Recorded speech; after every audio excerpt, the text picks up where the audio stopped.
For all those who appreciate the work that we're doing here on Standing for Truth, please hit that subscribe button because we are just getting started.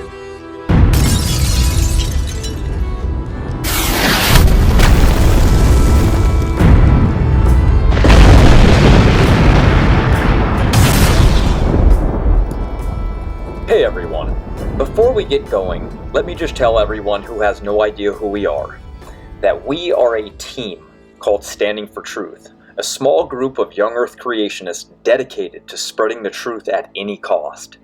None of us were raised Christian, and we do not care about denominational differences between us whatsoever. We love science and search diligently for truth and follow it, no matter where it leads. I was raised like most of you, secular public school educated with only knowledge of evolution pumped into our heads.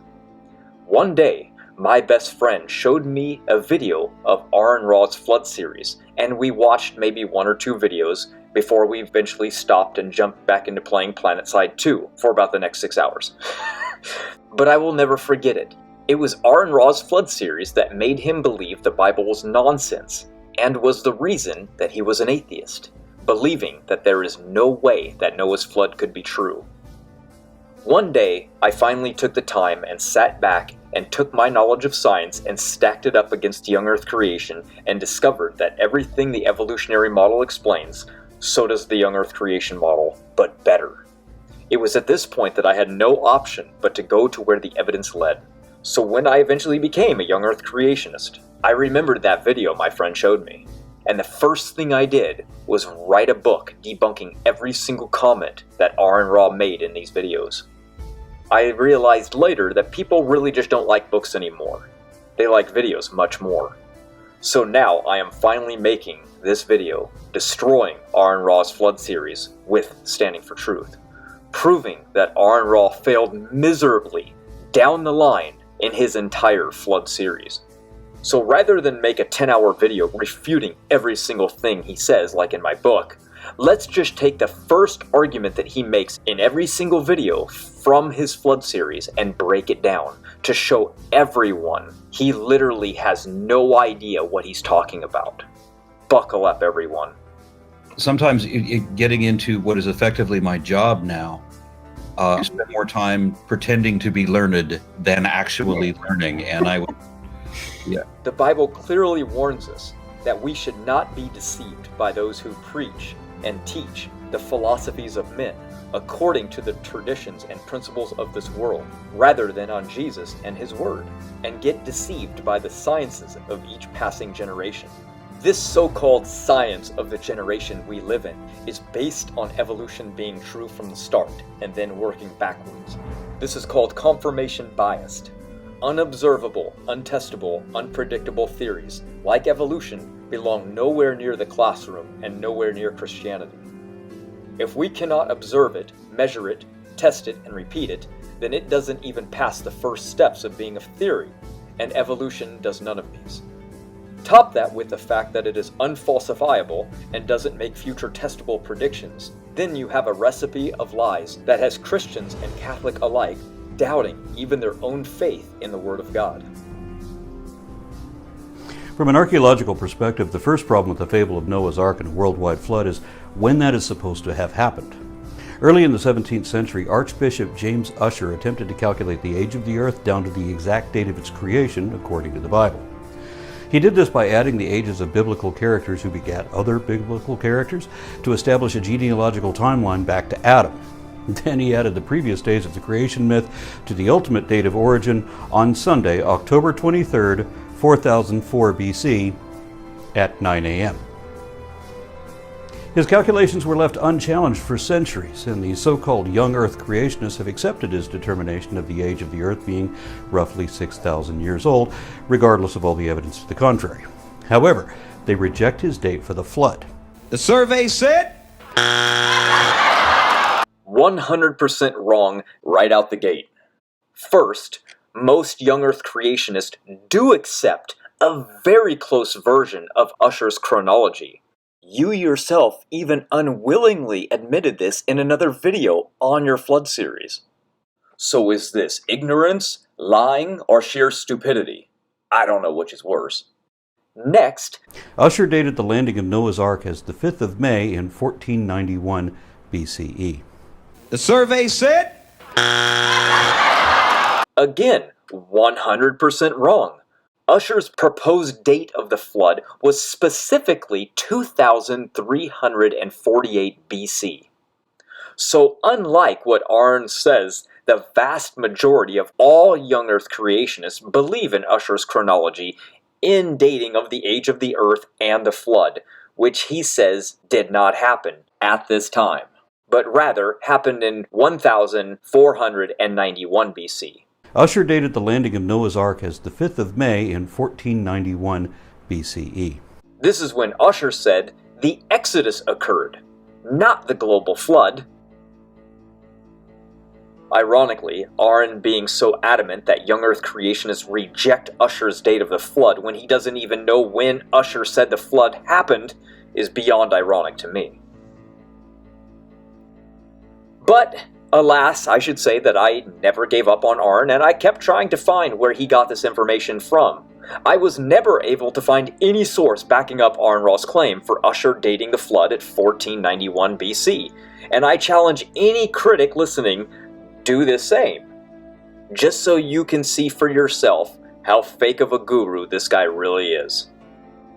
There's something like a flood geology consensus between Answers in Genesis and Institute for Creation Research that Pangea is what the world looked like right up until God hit the reset button. They think that the last 300 million years of continental drift happened all in 1 year, with more destructive force coming from tsunamis than from rainfall, and ocean basins deepening to collect all the water at the end. Now, when plate tectonics happens, the ocean crust gets subducted, dragged under the continent crust down into the Earth's mantle. And sometimes we can use geophysical techniques to peek down into the mantle and see remnants of a subducted oceanic plate. It's actually rare to get a good look because they only last so many tens of millions of years. But if flood geology is honest, then the mantle should be full of spent oceanic slabs, all in exactly the same condition. Structural geology is the field of study for how rock bodies behave under the stresses of burial, and it would be largely non-existent with flood tectonics. This is standing for truth. Evidence for the Genesis flood is absolutely overwhelming.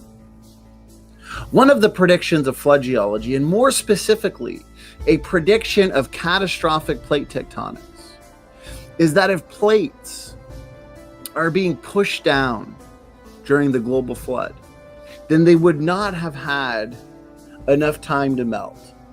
Let's get right into this. For one, we know that the plates are moving. Okay, this is empirical. We can actually observe this. The continents are moving very slowly today, snail-paced movements.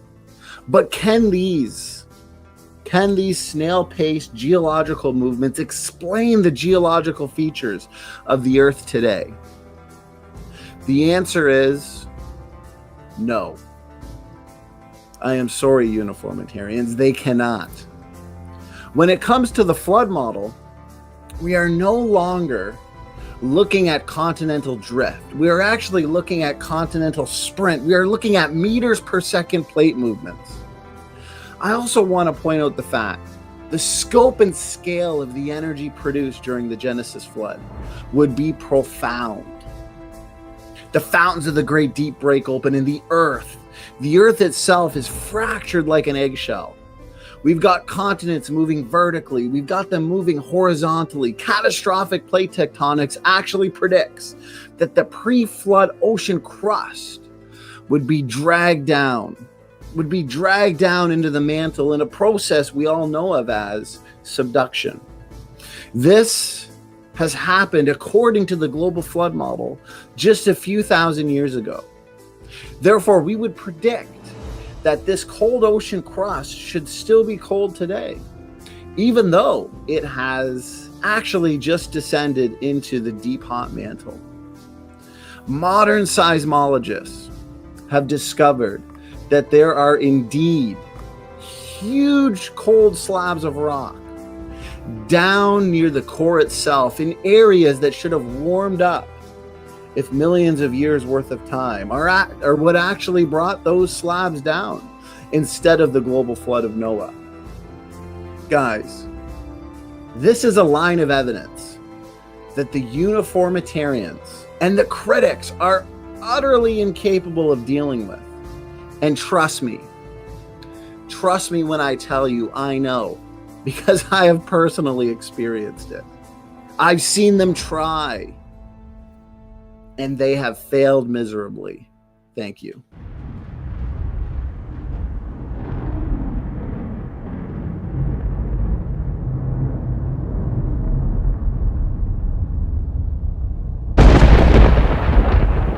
The world that surrounds us now is like a matrix regarding our origins and the history of life on Earth. Competing theories abound, and these theories change every generation. Our reality matrix comes to us through indoctrination from when we are really young, from watching television, movies, going to museums, and through the public education system.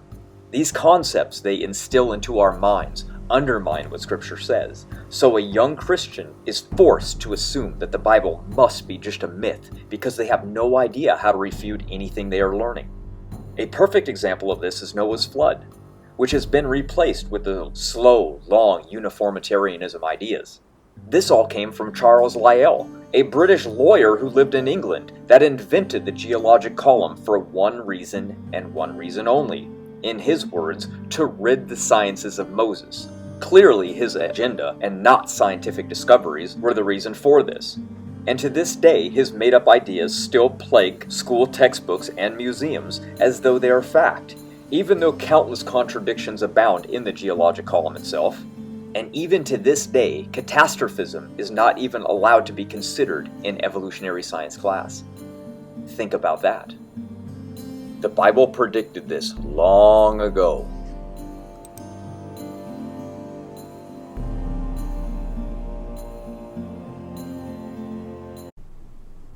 Estimates are that there are roughly 5,000 species of mammals alive today, plus more than 10,000 species of reptiles, not including birds, of which there are another 10,000 species or so. Then there are another 7,600 amphibians, amounting to roughly 33,000, mostly terrestrial tetrapods altogether.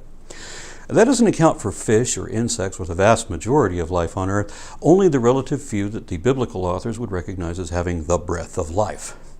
So the fable says that all the animals that had the breath of life would come to Noah to be saved from the flood.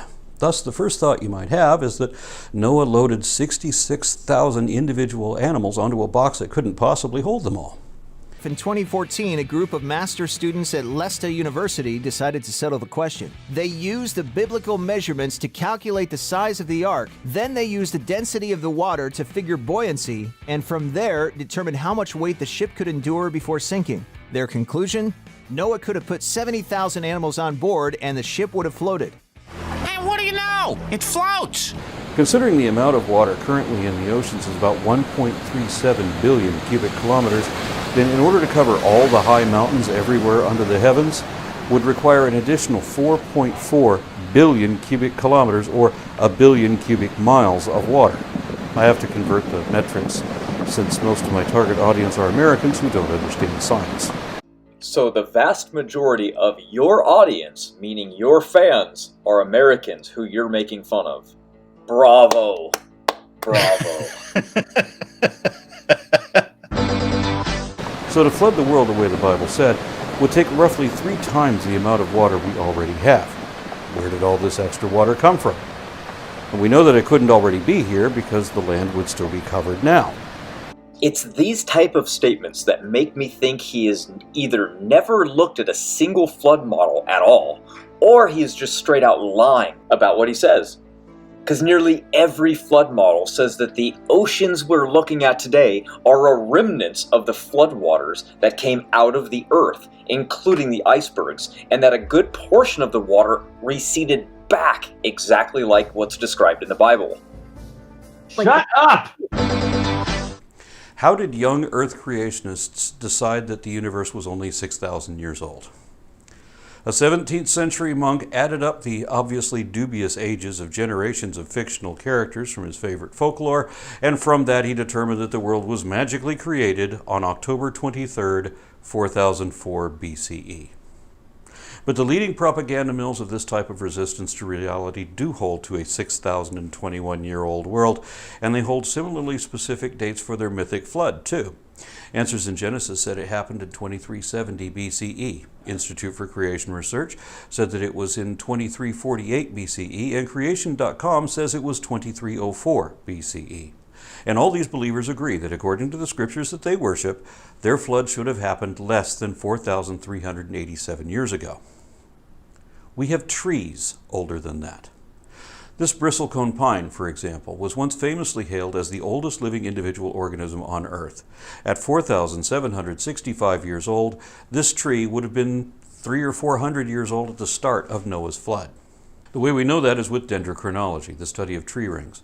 Trees in temperate zones follow an annual cycle of seasons where early spring growth is faster and thus the wood is a lighter color.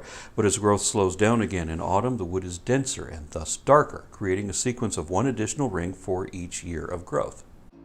Those three organizations which you showed all read from the King James Version of the Bible, which all come from the Masoretic text. This is the only version of the Bible which has evidence that the ages of the post-flood patriarchs were altered. We can find in older texts, and in many other texts, even the Dead Sea Scrolls, that the ages are very different.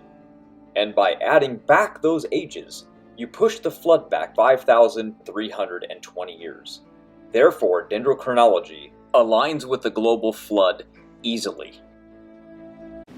There's a difference of opinion in terms of the dates associated with the Masoretic text and the Septuagint.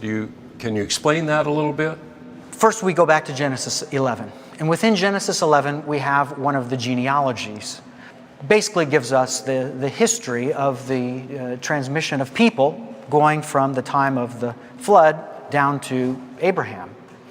And in that genealogy, we have various readings in the text. We have different Hebrew traditions, different written traditions of the Bible, even beyond the Hebrew Bible, that give us information that would cause us to understand maybe one or another is problematic. There are two other textual traditions apart from the Masoretic text, and those are independent traditions, and they're found in the Samaritan Pentateuch and the Septuagint, known as the LXX, the Greek translation of the Hebrew Bible. And in those texts, the numbers are different. When you study the issue, you see that there's basically two textual traditions there. The Masoretic tradition and what we call a double textual tradition of the Samaritan Pentateuch, which is an older form of the Hebrew Bible, and the LXX or Septuagint, which is the Greek translation of the Hebrew Bible. So these two textual traditions match up together in contrast to what we read in the Genesis 11 account in the Masoretic text. Basically what it comes down to is this, with a number of the men who are the fathers, the ones who sire children who are part of this genealogy, there's a difference in how old that man was at the time that he birthed that child who was part of that genealogy. So, for example, if a father in the Masoretic text was 30 years old when he sired that child, in the Septuagint and the Samaritan Pentateuch, it says that he was 130 years old. So you have this same type of repeated problem in the textual tradition. Now, what's interesting is that when you come to the end of that lifespan of that certain patriarch, he lives the exact same amount of time in the Masoretic text versus the double tradition of the Samaritan Pentateuch and the Septuagint. So the question is, which tradition is correct and which is incorrect? Now, I wrote my Master of Theology thesis in the area of lower textual criticism, which essentially is the study of what did the text of the Bible in the original manuscripts say, whether in Hebrew, Aramaic, or Greek. We have a number of principles that we use in the field of textual criticism. These are called canons. And the most important, and this is universally recognized as the most important canon for determining correct readings is this: choose the reading that best accounts for the other readings. Now, what that comes down to is the correct reading is going to account for how you develop the spurious reading. So if you were a Masoretic scribe and you saw that the man was 30 years old when he sired his child, is there any reason that would make you change your text in hopes that you're improving it to alter the number to 130 years of age when he sired that child? I can't think of any. Right. So we can account for the reading in the Masoretic text by changing it from 130 to 30. That's very logical. It's absolutely illogical to change the text from 30 years of age to 130 years of age. And in this textual tradition, we have two independent lines of textual tradition that both bear with them the same numbering. So most likely, although the Masoretic text on the whole more often is correct than the other textual lines or textual sources with the Hebrew Bible, in this case, almost certainly the Masoretic text itself is wrong. Yeah. Before we can talk about how anthropology disproves Noah's flood, I'm going to have to explain a few things about human evolution that you likely wouldn't know unless this is a subject that you're passionate about. Too old. The various species of humans within the genus Homo evidently evolved from Australopiths. Our closest known ancestral archetype is Australopithecus afarensis, also known as Lucy, although she was just the first of hundreds of her species to be discovered. So when I say Lucy, I'm referring to the whole species and not any one individual. The media did the same thing with Ardipithecus. Artie was older than Lucy, so headlines proclaimed that Lucy wasn't our ancestor anymore because journalists don't understand paleoanthropology and sensationalism is what sells the news. So let me set this straight. Lucy is roughly 3.2 million years old. Artie is more than 1 million years older than Lucy, and this new one from Greece is millions of years older than Artie.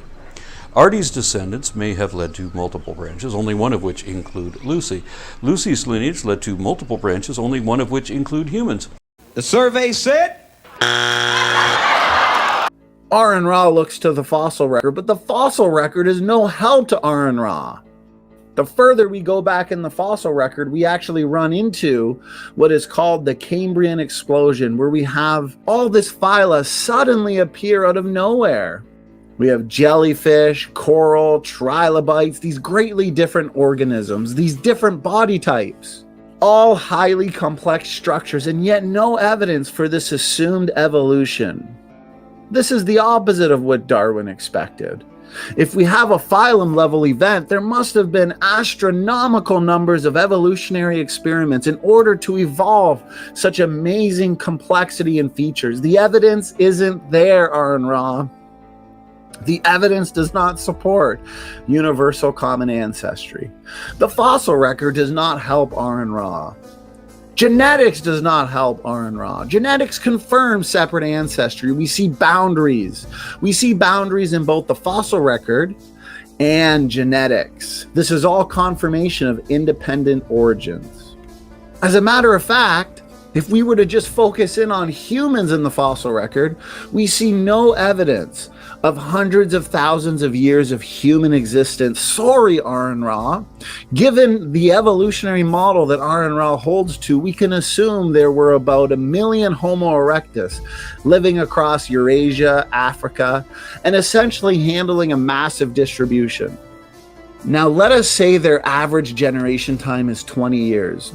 That means about every 20 years you have another 1 million dead bodies. And so after 1 million years, we have over 20 billion dead people. This is 20 billion people of which we have no evidence ever existed. Even the proponents of evolution like Aron Ra would agree that Erectus had primitive technology. There would have been campsites, villages, and fire. There would have been a ton of evidence for their existence, and yet we do not see that evidence. What we do see, though, is an abrupt appearance with unique differences in humans. Erectus has very human-like qualities and unique differences not seen in prior hominins. And this is from its first appearance. Humans have always been humans in the fossil record, with no gradual transition from more ape-like creatures to humans. As a matter of fact, years ago, Mary Leakey discovered footprints that are indistinguishable from modern human footprints. As a matter of fact, if these footprints were discovered today, nobody, not even Aron Ra, would question these footprints. They would all conclude that they were made by barefooted human beings.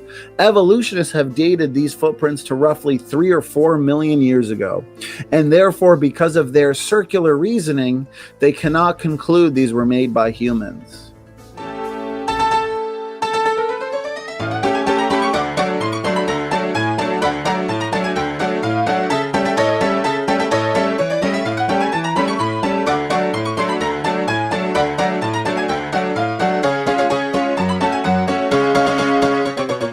Shut up! Aron Ra looks to Australopithecus afarensis, while Lucy herself was found in hundreds of pieces over a large area. Isn't it hilarious that the genetic data does not fit Aron Ra's model? And so he wants to look to low quality, low confidence scientific data. When they say they have hundreds of specimens of Lucy's species, what they actually mean is 400 pieces of bones. Many of these bones even turn out to be teeth. What we find in terms of paleoanthropology is deliberate exaggeration. Even Lee Berger, a famous paleoanthropologist, has pointed out that there are more people working in the field than there are actual objects to study. He points out most of the record pertaining to human origins is bone fragments, bits and pieces of postcranial bones and teeth, lots of teeth. You'll oftentimes see these skulls propped up as, say, Lucy's skull, when in fact, most of what you have is a few skull fragments, with most of the reconstructed skull being inference-based. There are massive differences that exist in terms of genetics that refutes the idea that humans and chimpanzees are related. Some of the amazing differences include human-specific genes, multifunctional and multi-purpose genes, differential gene expression, unique transcription factors, non-coding DNA and its many amazing functions not predicted by evolutionists. The FOXP2 gene, signs and lines, long non-coding RNAs, genomic networks, and more. Aron Ra might scoff at the existence of deleterious mutation accumulation. He may attempt to say and reject the scientific data by making the claim that there is no evidence. Well, it turns out that Dr. John Sanford and colleagues have developed a massive computer program, Mendel's accountant. It is actually the most sophisticated evolutionary modeling system ever written. You can literally take any mutation rate you want, any mutation distribution, population size, all these parameters you can apply.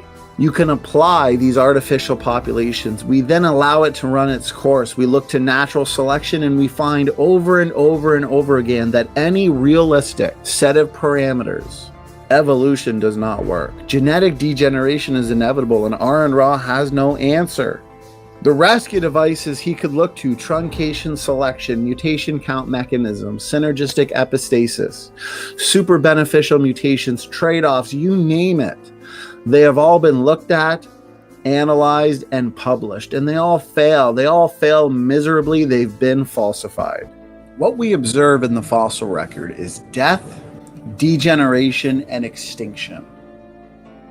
And this is all consistent with the Genesis starting point. Now, there are a couple different things going on that give the evolutionary community the impression that human evolution is true. One is that there are often artificial species that consist of a mixture of ape and human beings. The sites paleoanthropologists would go to for their next big missing link are often scattered with fragmented bones.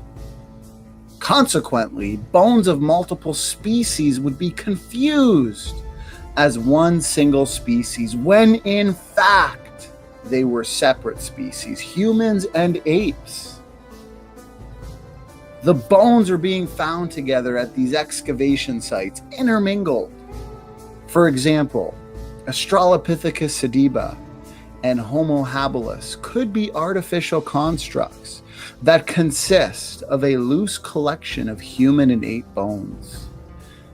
Ella Bin and Yoel Rak hold this view of Australopithecus sediba based on the lumbar vertebra and jaw bones that are derived from two different genera.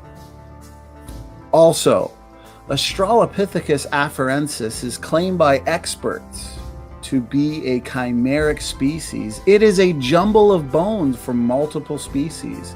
Even Donald Johanson has reported at one time that at least two different species from two different genera were represented in his bones. Some fossils even looking exactly like human fossils. Many of the hominin fossils are clear evidence of rapid genomic degeneration. Yet proponents of human evolution point to them as evidence for ape-to-man evolution. This rapid genomic degeneration is due to inbreeding, isolation, and founder effects. Many of these hominin fossils clearly display anomalous pathologies. This would reveal that in the past, several isolated and inbred human populations have experienced what is called reductive evolution. This is essentially devolution. Well, what has this type of reductive evolution resulted in? The answer to this question is genetic pathologies. These numerous genetic pathologies would be reduced body size and reduced brain size. Genetic degeneration is very real and cannot be denied. We see it today, and we also see it in the past. We see it in the fossil record.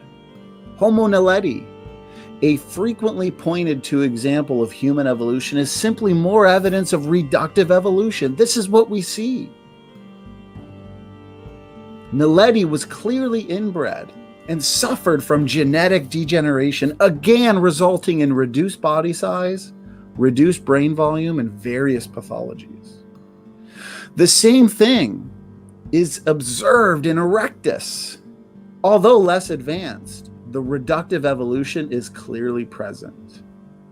And so, several of the bones of the purported Homo species, like the hobbits, Homo erectus, Homo naledi, and Homo neanderthalensis, appear to demonstrate testimony of serious inbreeding and genetic degeneration.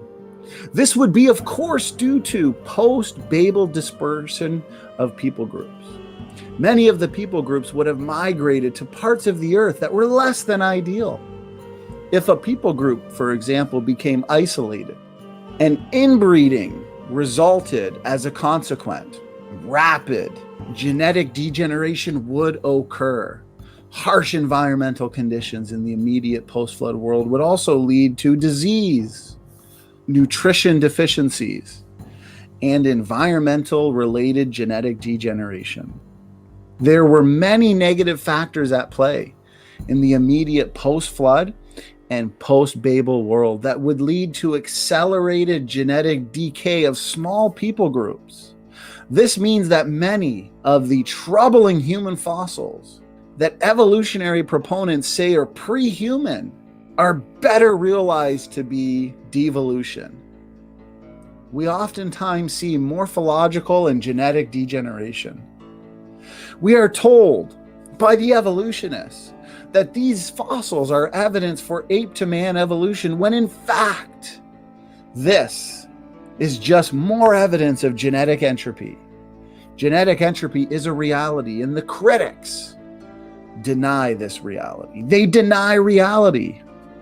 The so-called primitive features that the apologists and the defenders of ape-to-man evolution had pointed to, in the case of the hobbits, also known as Homo floresiensis, Homo erectus, Homo naledi, Homo neanderthalensis, do not actually show they were less than human. They were not pre-human. They were all fully human. As a matter of fact, they were all made in the image of God. They did not evolve from pre-human creatures. More correctly, they were human communities, 100% human, that were persistently inbred and were in genetic decline. Exactly what would be expected from a post-Babel model. As we can see in the fossil record, pathology and genetic degeneration appears to be a common theme. This is the rule, it's not an exception. Experts in human evolution would have us believe that Homo erectus evolved into modern humans, when in fact the evidence appears to indicate that modern humans, ultimately of course descending from Adam and Eve, the first couple, changed into what proponents of evolution say are pre-humans, and oftentimes transitional. These people groups were 100% human and made in the image of God. As the evidence appears to suggest, these post-Babel and sometimes possibly pre-Babel people groups were eventually driven to extinction by either genetic degeneration or human conquest. Since these isolated tribes went extinct first, these would be what the evolutionary community proposes are the earliest ancestors. Also, based on what we understand about the Babel event, it is apparent that the various ape types, including the Australopithecines, would have spread out before humans. Therefore, what we see in the bone beds reflects the different migration patterns of both the ape types and humans. When proponents of human evolution assert that ape-like creatures such as Lucy evolved first, what they misunderstand is that they spread out first. This is what the evidence suggests, and this is not a forward progression of ape-like creatures evolving into humans. This is simply all a reflection of post-flood and post-Babel history, perfectly consistent and expected based on the biblical model of ancestry. Another thing to consider is that we are not beholding the arrival of culture from ape-like or animal-like ancestors. We are observing a rekindling of culture by people who essentially lost everything once that confusion at Babel happened. When we think about the Tower of Babel and the groups of people living there and working together to produce it, we can think of it like our own community that we live in. We all have our own jobs. We have got people that work in the hospital, people who work in construction, people who make and distribute food. We have got farmers, police officers, we've got accountants, and numerous types of doctors. As a matter of fact, this list could go on forever. No one person does it all. These jobs are broken up amongst the people to live a functioning and operating community. Now we can imagine what stemmed from the confusion of the languages at the Tower of Babel scene. Maybe one group had no real practical skills at building or hunting or even farming. This means that these groups of people deficient in these types of skills would end up living a very primitive life. Some would even look at it as prehistoric. This is exactly what we are seeing in the fossil record. The case is closed. The evidence best fits the biblical model of ancestry, the very same evidence that the evolutionary community and the proponents of ape-to-man evolution look to as evidence is actually evidence for independent origins. You can notice they deceptively put long hair on Lucy because only human beings grow long hair on the top of their heads, not a single primate does. More lies and trickery from evolutionists, no surprise there. Here's Lucy standing next to a human. As you can see, identical twins. Almost every fossil we've found that had enough spine to study, we found evidence for lumbar lordosis. That means it will adapt and change depending on one's lifestyle. So if you stand or sit upright for long periods of time, it will develop a series of curves that help the center of gravity, well, stay centered. Even children who sit or crawl develop this. Again, this is known as lumbar lordosis. Seeing this isn't proof of bipedal evolution. It's something that develops over an individual's life depending on how they move or sit. If a primate spends most of its day sitting upright, Or, if a monkey stands on two legs, as some of the street performers or circuses force them to do, they will get lumbar lordosis. Lucy is nothing but a primate that lived its life in the trees, that also was able to sit for long periods of time, just like baboons today do. So what did Lucy spend most of her time doing? Well, sitting in trees for most of the days, staying away from predator, and standing to see over tall grasses while on the ground. Australopithecus actually means southern ape, and she has proven to be nothing but an extinct form of ape, which closely resembles many modern-day chimpanzees in height, arm length, skull shape, teeth, mandible size, structure, and many other details. Of course she was a chimp. She lived mostly in the trees and sitting down. She has a powerful upper body, spent most of times from climbing in the trees. She even died falling out of a tree.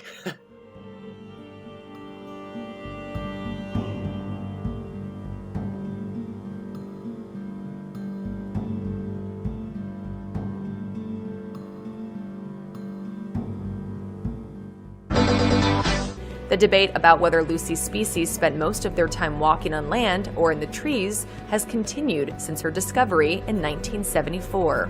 However, since further measurements and X-ray CT scans of her upper arms, scientists have somewhat confirmed Lucy's arms to be more similar to those of primates.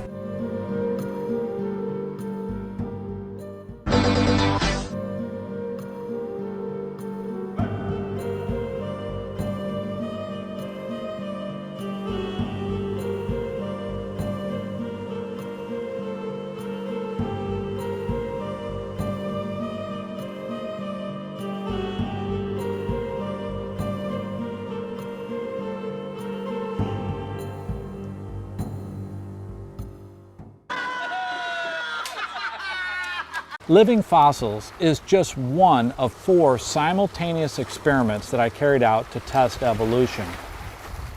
It was based on a simple prediction that if evolution was not true, and if animals did not change over time, I should be able to find modern appearing plants and modern appearing animals in the dinosaur rock layers. And this is in fact what I found. First, I found a fossil shrimp in a dinosaur rock layer that looked very similar to a modern appearing Gulf shrimp. Then I found a crayfish in a dinosaur layer that looked like a modern crayfish. Then a crab, then a prawn, then a lobster. Soon I realized I had found all of the major crustacean groups in the dinosaur rock layers. Then I turned my attention to the insects. First I found a modern appearing dragonfly that was found in a dinosaur rock layer. Then a katydid, then a cockroach, then a cricket, and soon I had representatives of all of the major insect groups living today from the dinosaur rock layers, and they looked the same. Then I had representatives of all the shellfish groups, the echinoderm groups, etc. And soon I realized that I had representatives of all of the major invertebrate phyla living today. I'd found these in the dinosaur rock layers and they looked the same. Next, I turned my attention to the vertebrates, and here I ran into problems. Museums were, for the most part, not displaying the most important vertebrate fossils. They were kept out of the view of the public. So I turned to the literature and began interviewing scientists, asking if they had seen any modern appearing vertebrates with the dinosaurs. And lo and behold, they had. Dr. Clemens reported finding a modern appearing parrot in a dinosaur rock layer. Others reported finding ducks, loons, flamingos with dinosaurs. This was utterly amazing. And others reported finding shrew-like animals, squirrel-like animals, platypus-like mammals, and other mammals in the dinosaur rock layers. Now, I did not find any of the larger mammals in the dinosaur rock layers, but this could just as easily be explained by a misinterpretation of the geological layers, which I'll explain in the 4th video.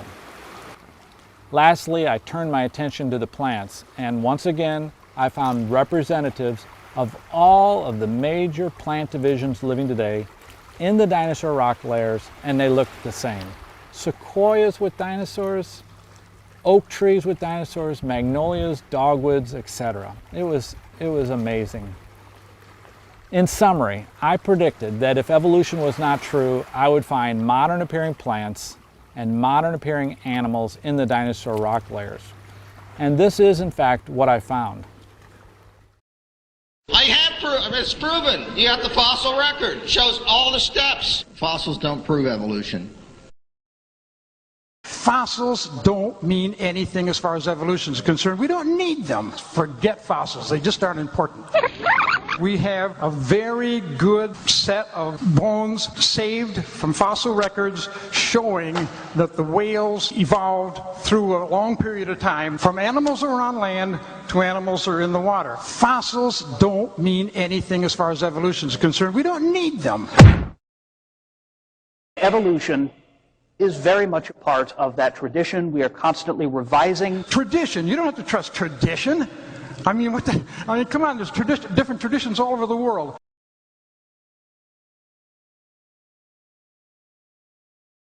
You start from very simple life, and eventually you get everything that we have around us, from elephants to alligators to chimpanzees and everything in between. According to Chen, the fossils he's discovered turned Darwin's tree of life upside down. Darwin's tree reverse condition very unexpectedly. Our research convincing major phyla starting down below at beginning of Cambrian. Base is wide, gradually narrow, so this is almost turned on different way. Genomic research also shows periods of population reduction, with measured mutation rates to indicate when.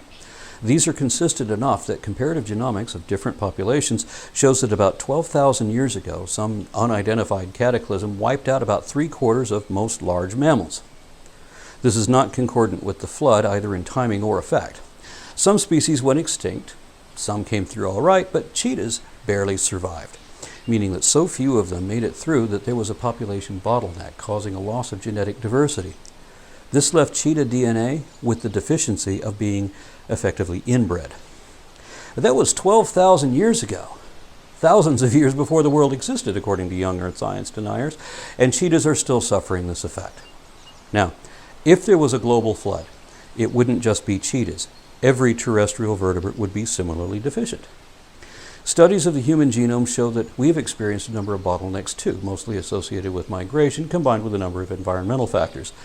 The most significant of these was more than 70,000 years ago, when the entire human population was reduced to only a few thousand individuals.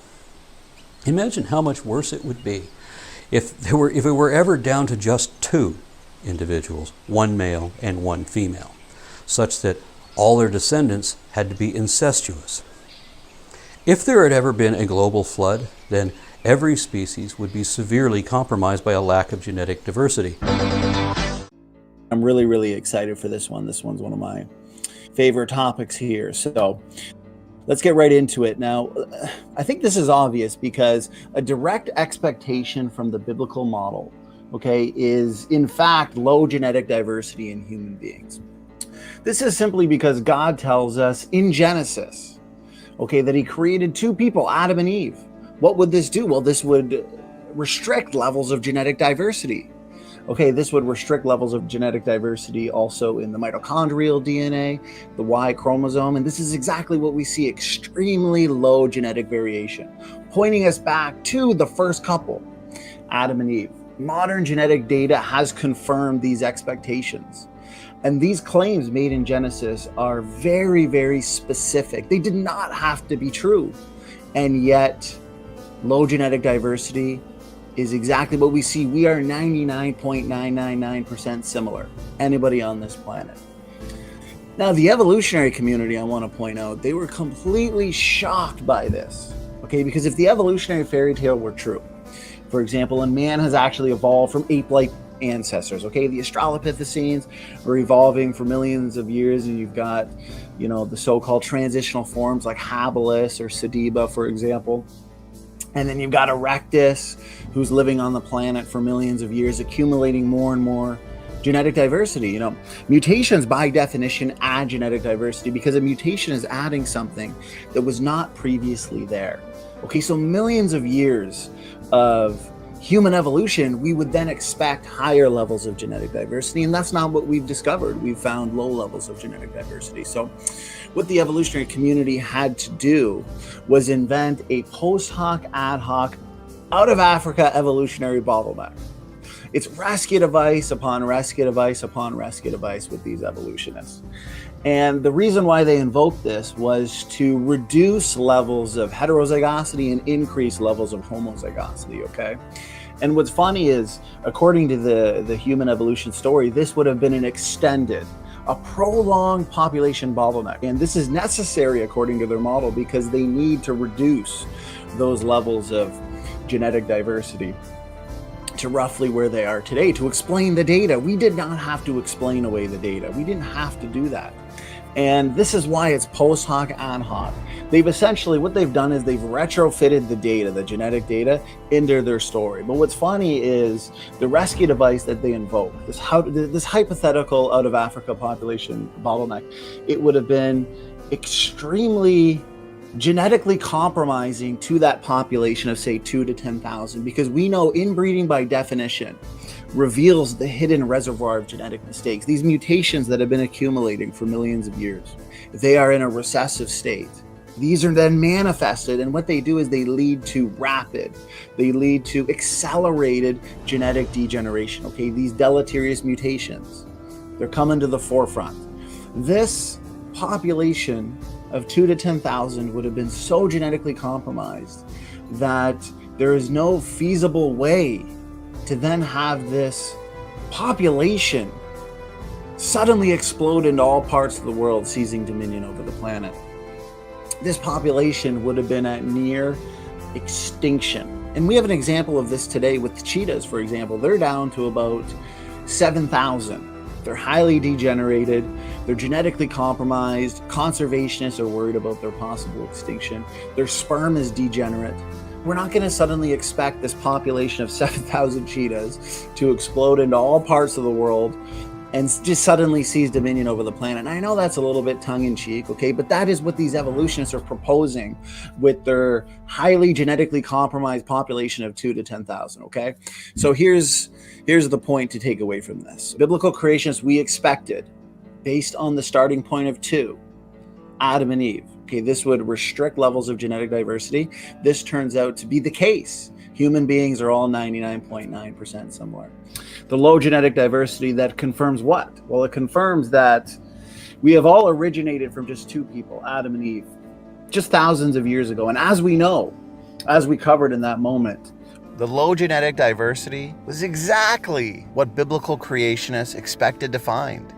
The evolutionary community, because of the evidence, had no choice but to resort to a hypothetical out of Africa population bottleneck in order to explain away the low genetic diversity found in human beings.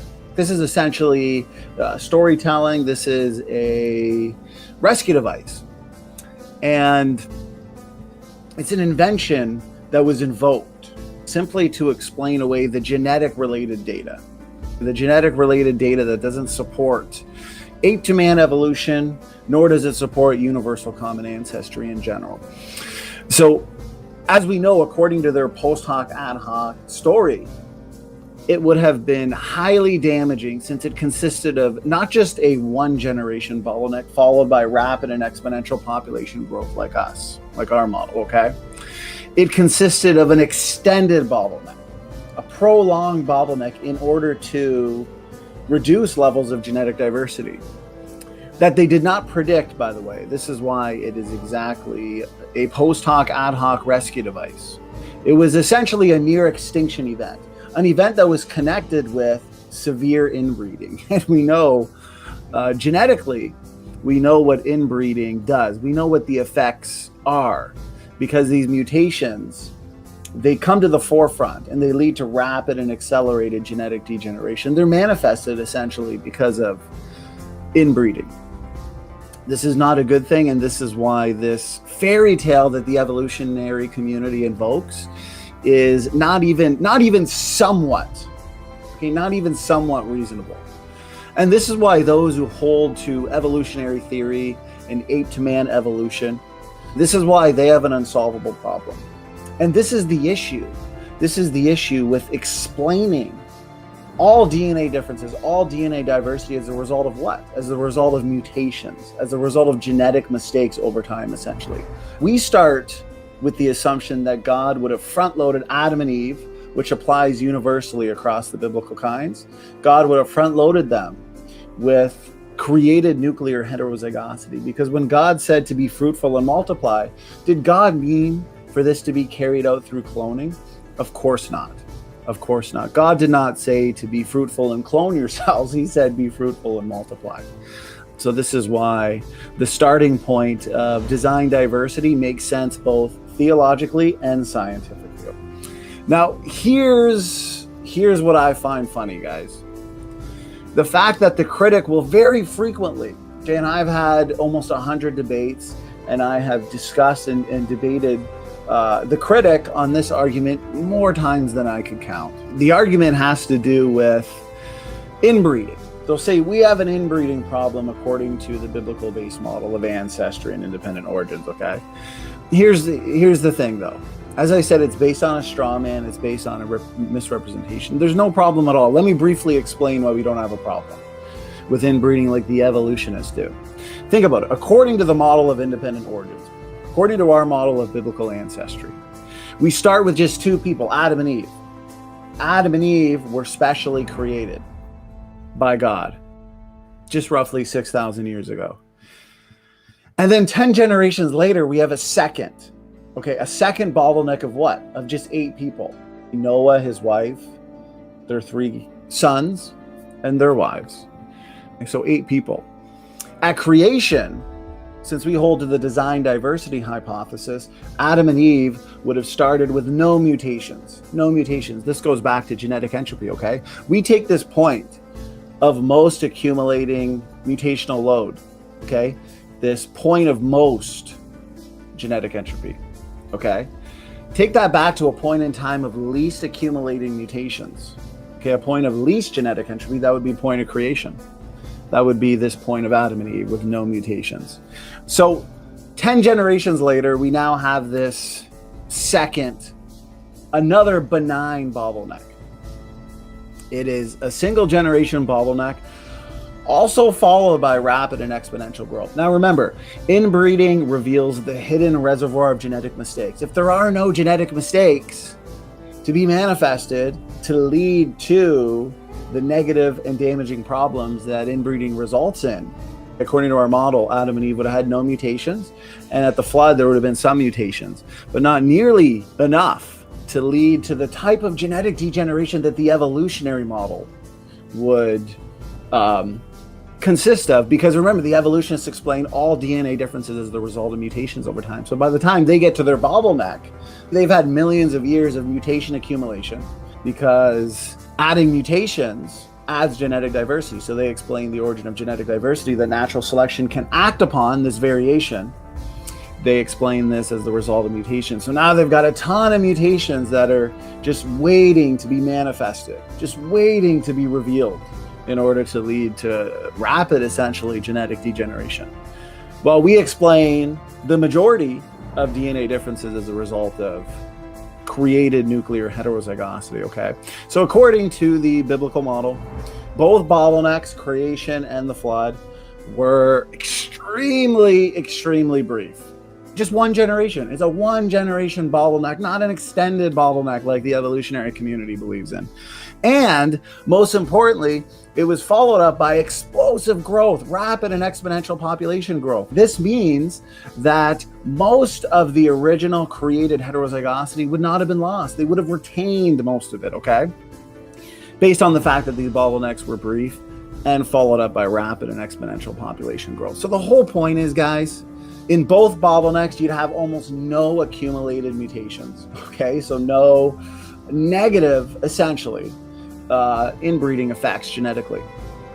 That means that the extremely limited genetic diversity is most consistent with the biblical base model. When God created 2 people, automatically this restricted genetic diversity. And all of this genetic data that we now have did not have to be true. This is why we don't have to resort to fairy tale and far-fetched mental inventions in storytelling. It's the evolutionists that have to resort to this type of storytelling.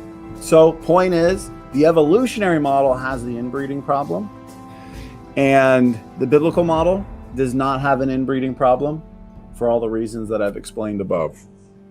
During the creation of Eve, we can also see something else. Eve was directly created from Adam, making her and his genomes identical. And this was not a problem either, since Adam had built-in created genetic differences.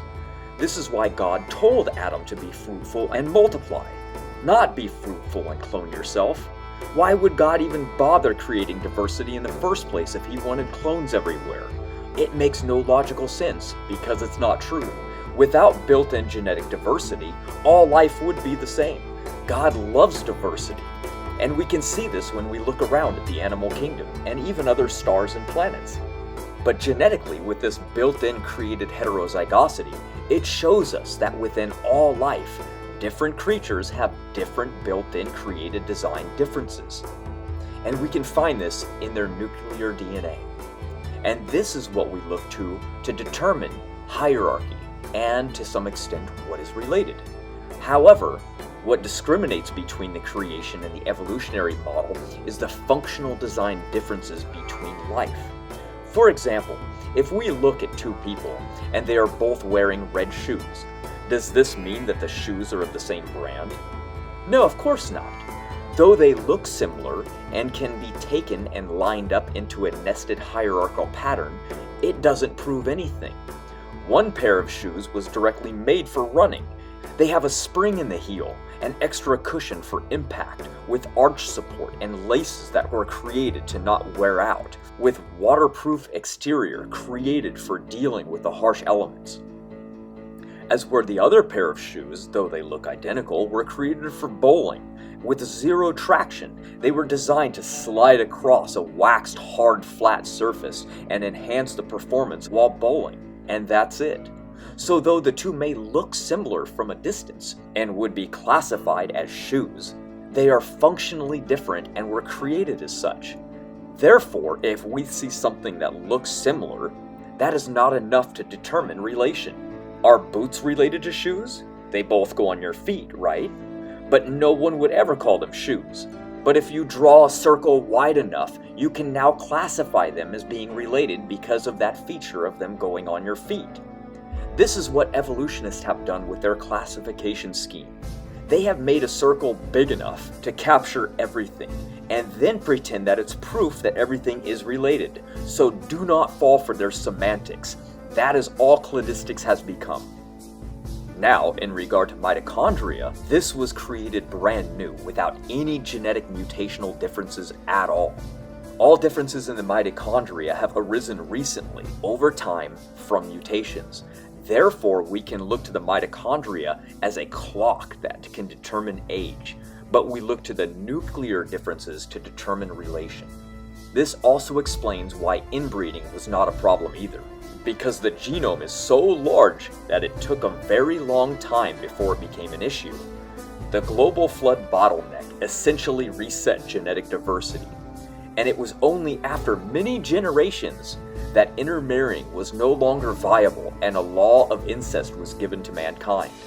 The critics of biblical creation believe that you cannot just take a single pair of animals and place them on a boat and have them get off and repopulate the world. They believe that the inbreeding would lead to their demise, and they also will certainly not recover after this bottleneck. But what do we find? Exactly what the Bible describes and exactly what our model predicted. We have multiple examples of many different types of animals being reduced in number that recover easily from just a small inbreeding population. This can happen as long as it's just a short single-generation bottleneck as described in the Bible. Ironically, it's the evolutionary model that actually has the inbreeding problem, because it's their bottlenecks that are not only constant over eons of time, but they last for many thousands of years in small populations. The reality is clear. Evolution is a complete lie, and the only way they can make any sense of their pathetic story is by making up imaginary population sizes that were just large enough to survive over long periods of time without having an inbreeding issue. But the observable evidence cannot be ignored, and it all points to the validity of Scripture, and the critics of young Earth creation hate it. What do we see when we look at the mitochondria in all life? We see that mutations are rapidly occurring. But if this is true, then how can deep time evolution be true? Well, it can't. It's just that simple. It's why we see low genetic diversity in all life forms. Yet, mutation saturation hasn't occurred in the mitochondria. And this is why evolution can't account for the low genetic diversity in all life, except if they invoke a worldwide bottleneck, the very thing that they are so against, catastrophism.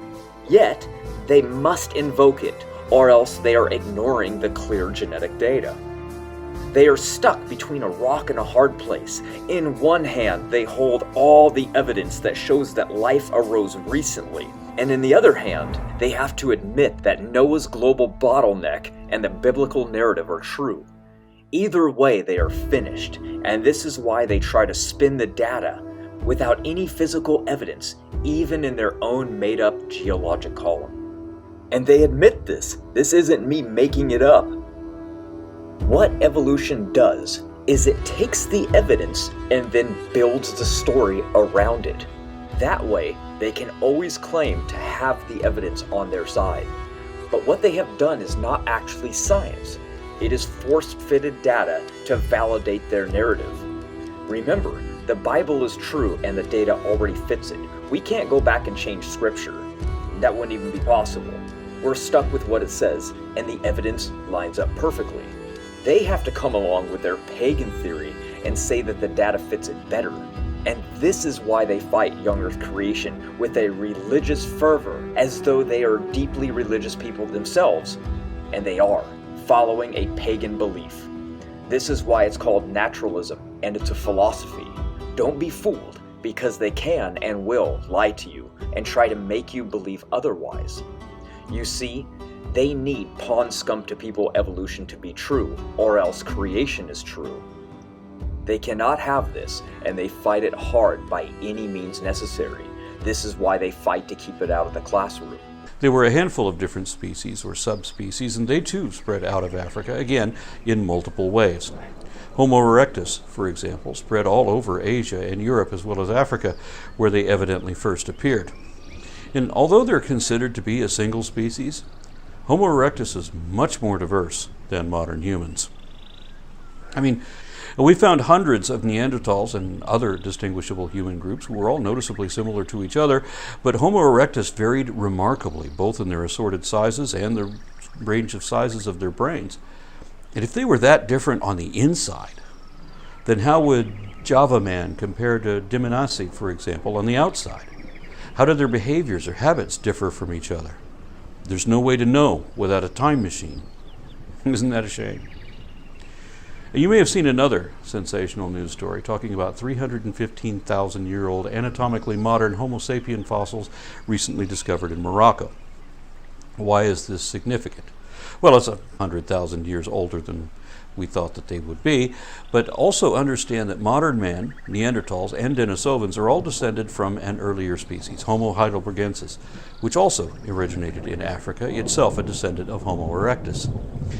Then they spread across Africa, and some of them made it out into the Middle East, where Neanderthals and Denisovans were born, so to speak. They're the only two human groups that apparently originated outside of Africa.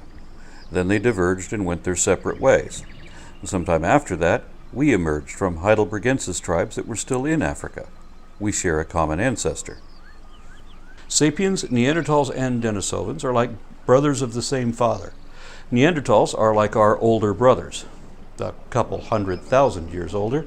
They were tougher and stronger than us, and even had bigger brains than most of us, yet they didn't make it. Everything that he's mentioning thinks it's helping his argument. It's not. It's showing how superior ancient man is, proving our side, because Neanderthal were better, smarter, and faster than us in every way, even running. Anthropologist Peter McAllister recently published a book titled Manthropology, The Science of Inadequate Modern Man. An analysis of the footsteps of one of the men's footprints was preserved in a fossil clay pan lakebed in Australia dubbed T8.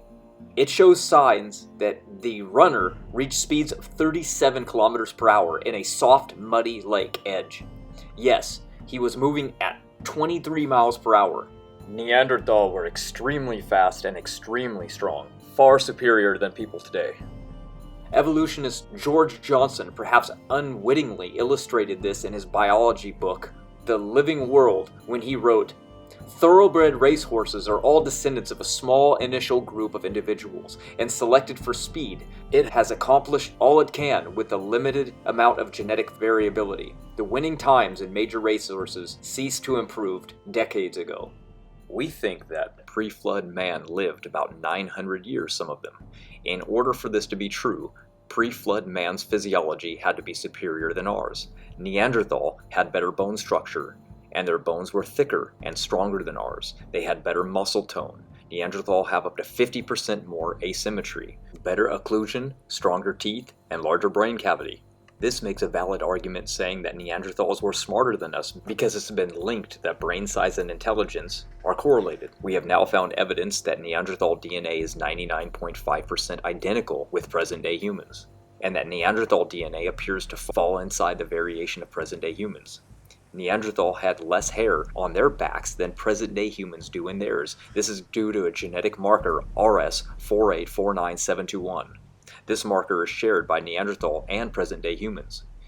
For example, if you have a T at this marker position, you probably have less hair than average. Neanderthals have the T, which means they too probably had far less back hair than the average present-day human. So that's much less hairy of an ape man, don't you think? Were Neanderthals human beings made in the image of God? Or are they evidence for human evolution? What does the evidence tell us? It turns out that Neanderthals are fully human, and this has been confirmed by modern scientific data. We will get into some of that evidence shortly. Firstly, though, if you went back 100 years, you would see a drastic difference in how Neanderthals were interpreted. Evolutionists at the time asserted Neanderthals were some half-ape, half-man, brutish-type creature. And yet now we know they were highly intelligent and highly sophisticated.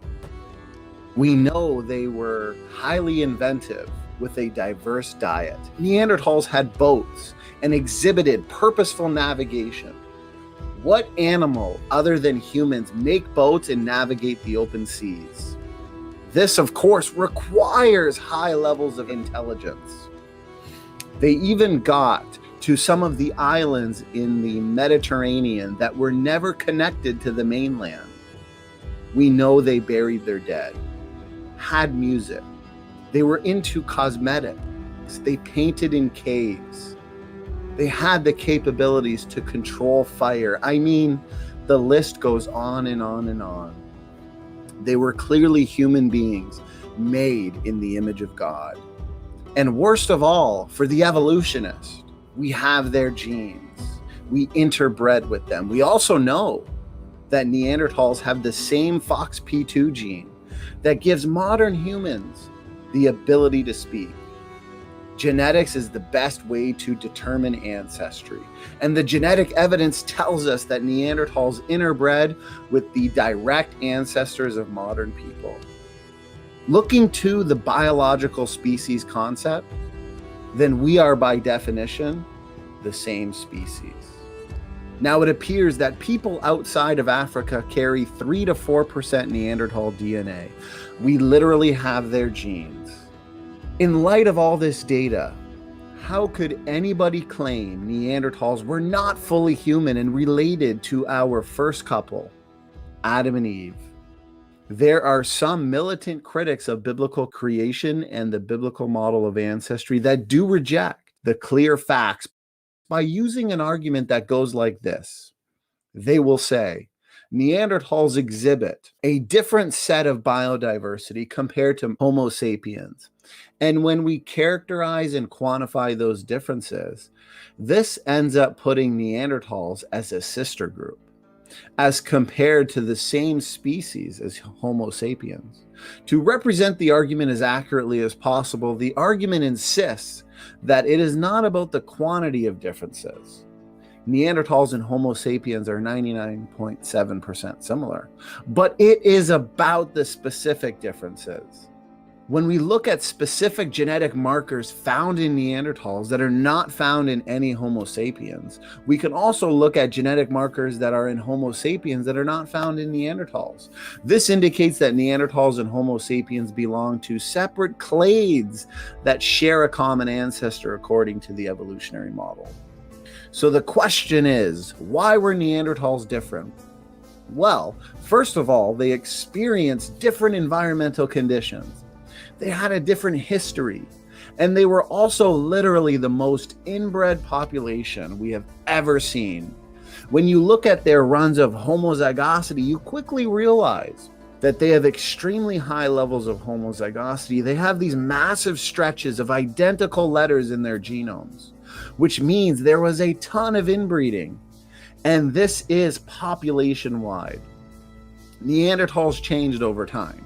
The classic Neanderthals we think of today were highly inbred with a very high genetic load, and they were 40% less fit than modern humans today.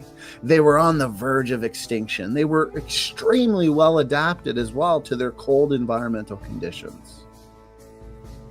Why are they different? This is obvious. Neanderthals would have started off different, being an early branch of man. Early man would have been more diverse. The evidence suggests that they picked up a ton of mutations over time for a number of plausible and empirical reasons. They were also probably founded by an early patriarch in his old age. Man would have lived longer in the pre-flood world, in the immediate post-flood world, and so Neanderthals would have started off with a gigantic number of new mutations and already possessed a different set of biodiversity.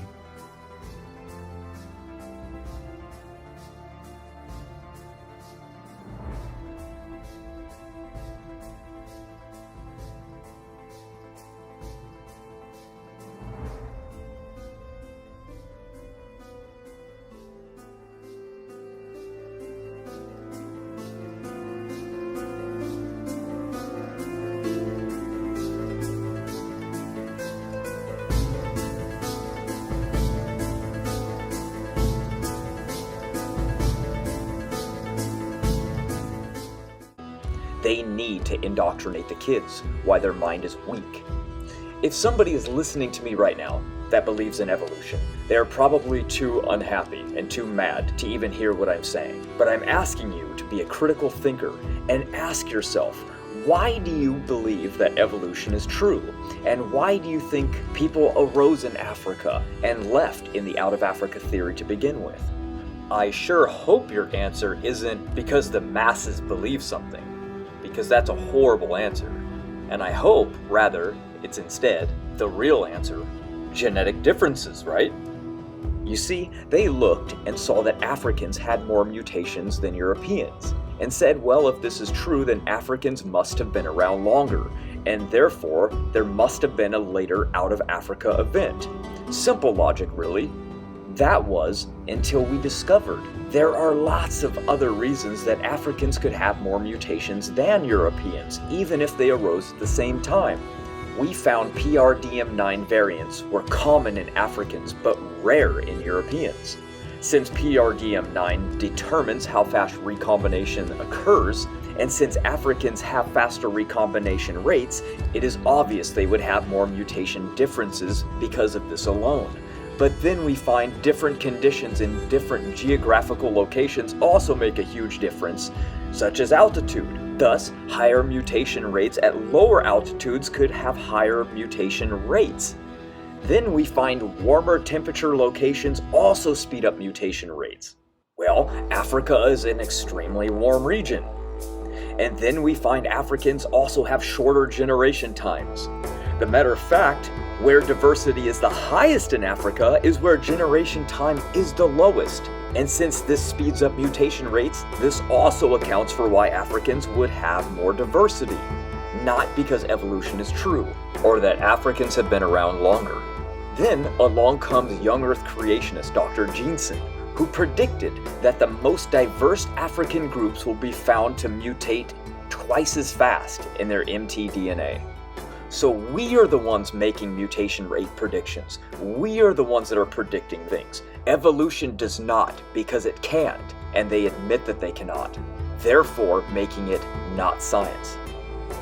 So what I have shown you is that we have multiple ways of explaining why evolution has interpreted the evidence wrong, and they are too afraid to make any predictions based on evolution regarding the rate of molecular change because of it. So, as you can see, we have a better answer to why Africans appear to be older, but they are not. And we are the ones making predictions. Evolution is not. So when we put down the Bible and we line it up with the science, the evidence fits. This is one of those rare occasions where the news story really was sensational even before the headline spiced it up. These so-called hobbits of Flores Island, Homo floresiensis, were a race of tiny people, only about a meter tall. Whether you count them as human depends on what you think a human is. If it's just Homo sapiens and no other species, then hobbits are not human. I think any species in the genus Homo qualifies. Either way, here is another species whose ancestors came from the Dark Continent, and yet these hobbits are unknown outside Indonesia. Come on, man, really? Just investigate them for a minute.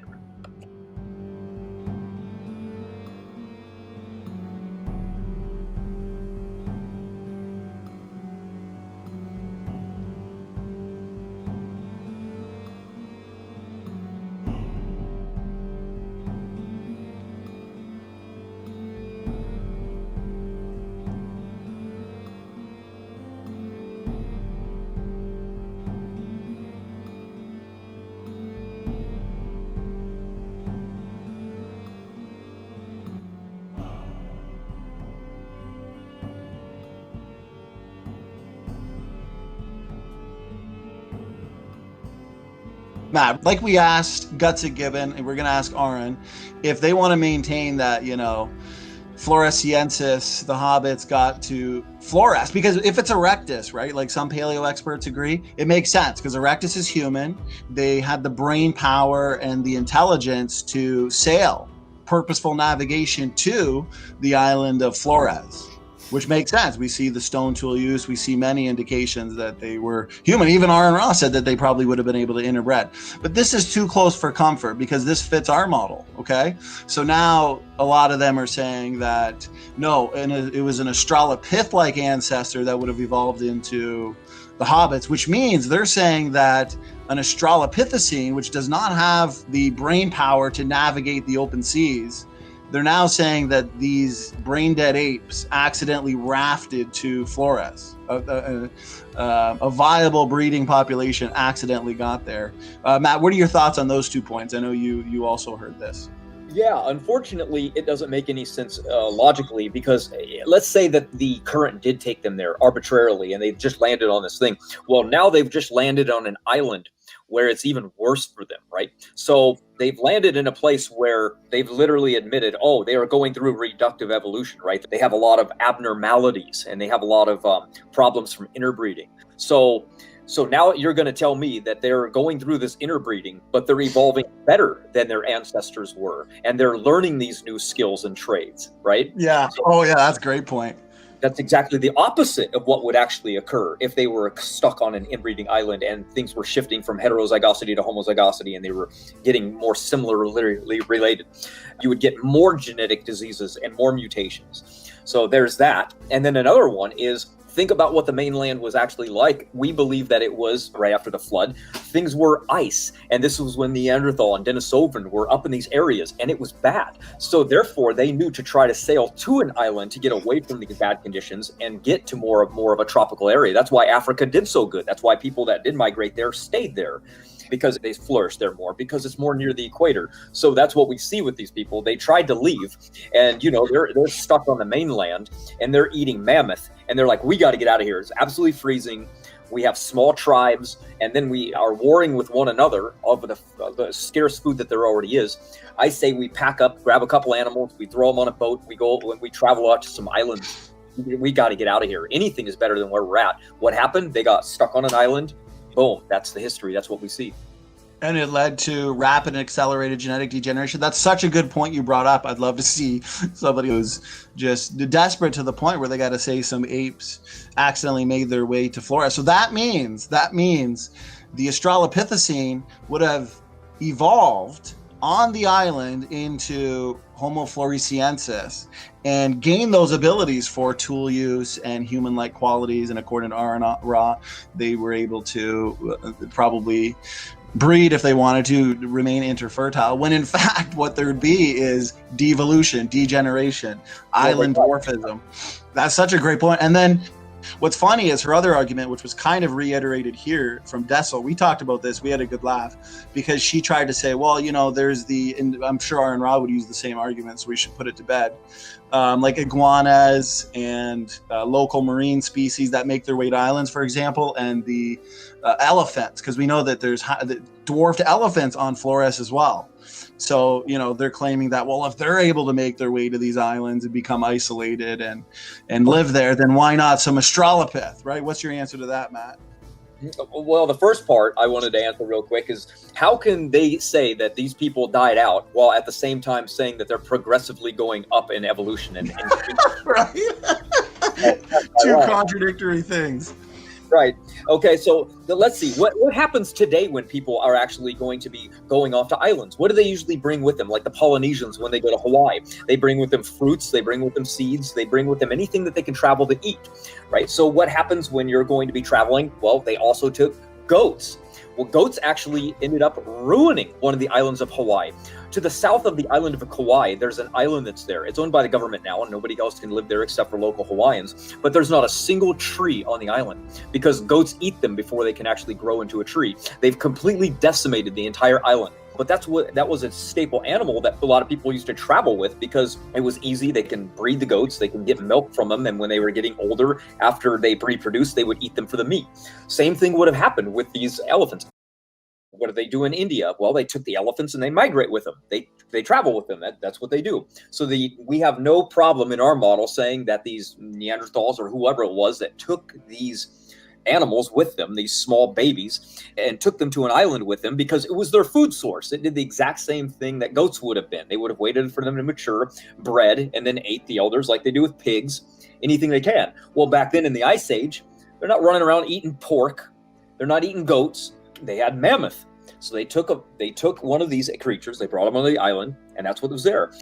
Why are there lizards there? For the same reason lizards are on every island. They're the first to swim to an island. The first thing that shows up are spiders, because spiders can actually weave a web and catch their web and carry air current and almost fly to an island, basically.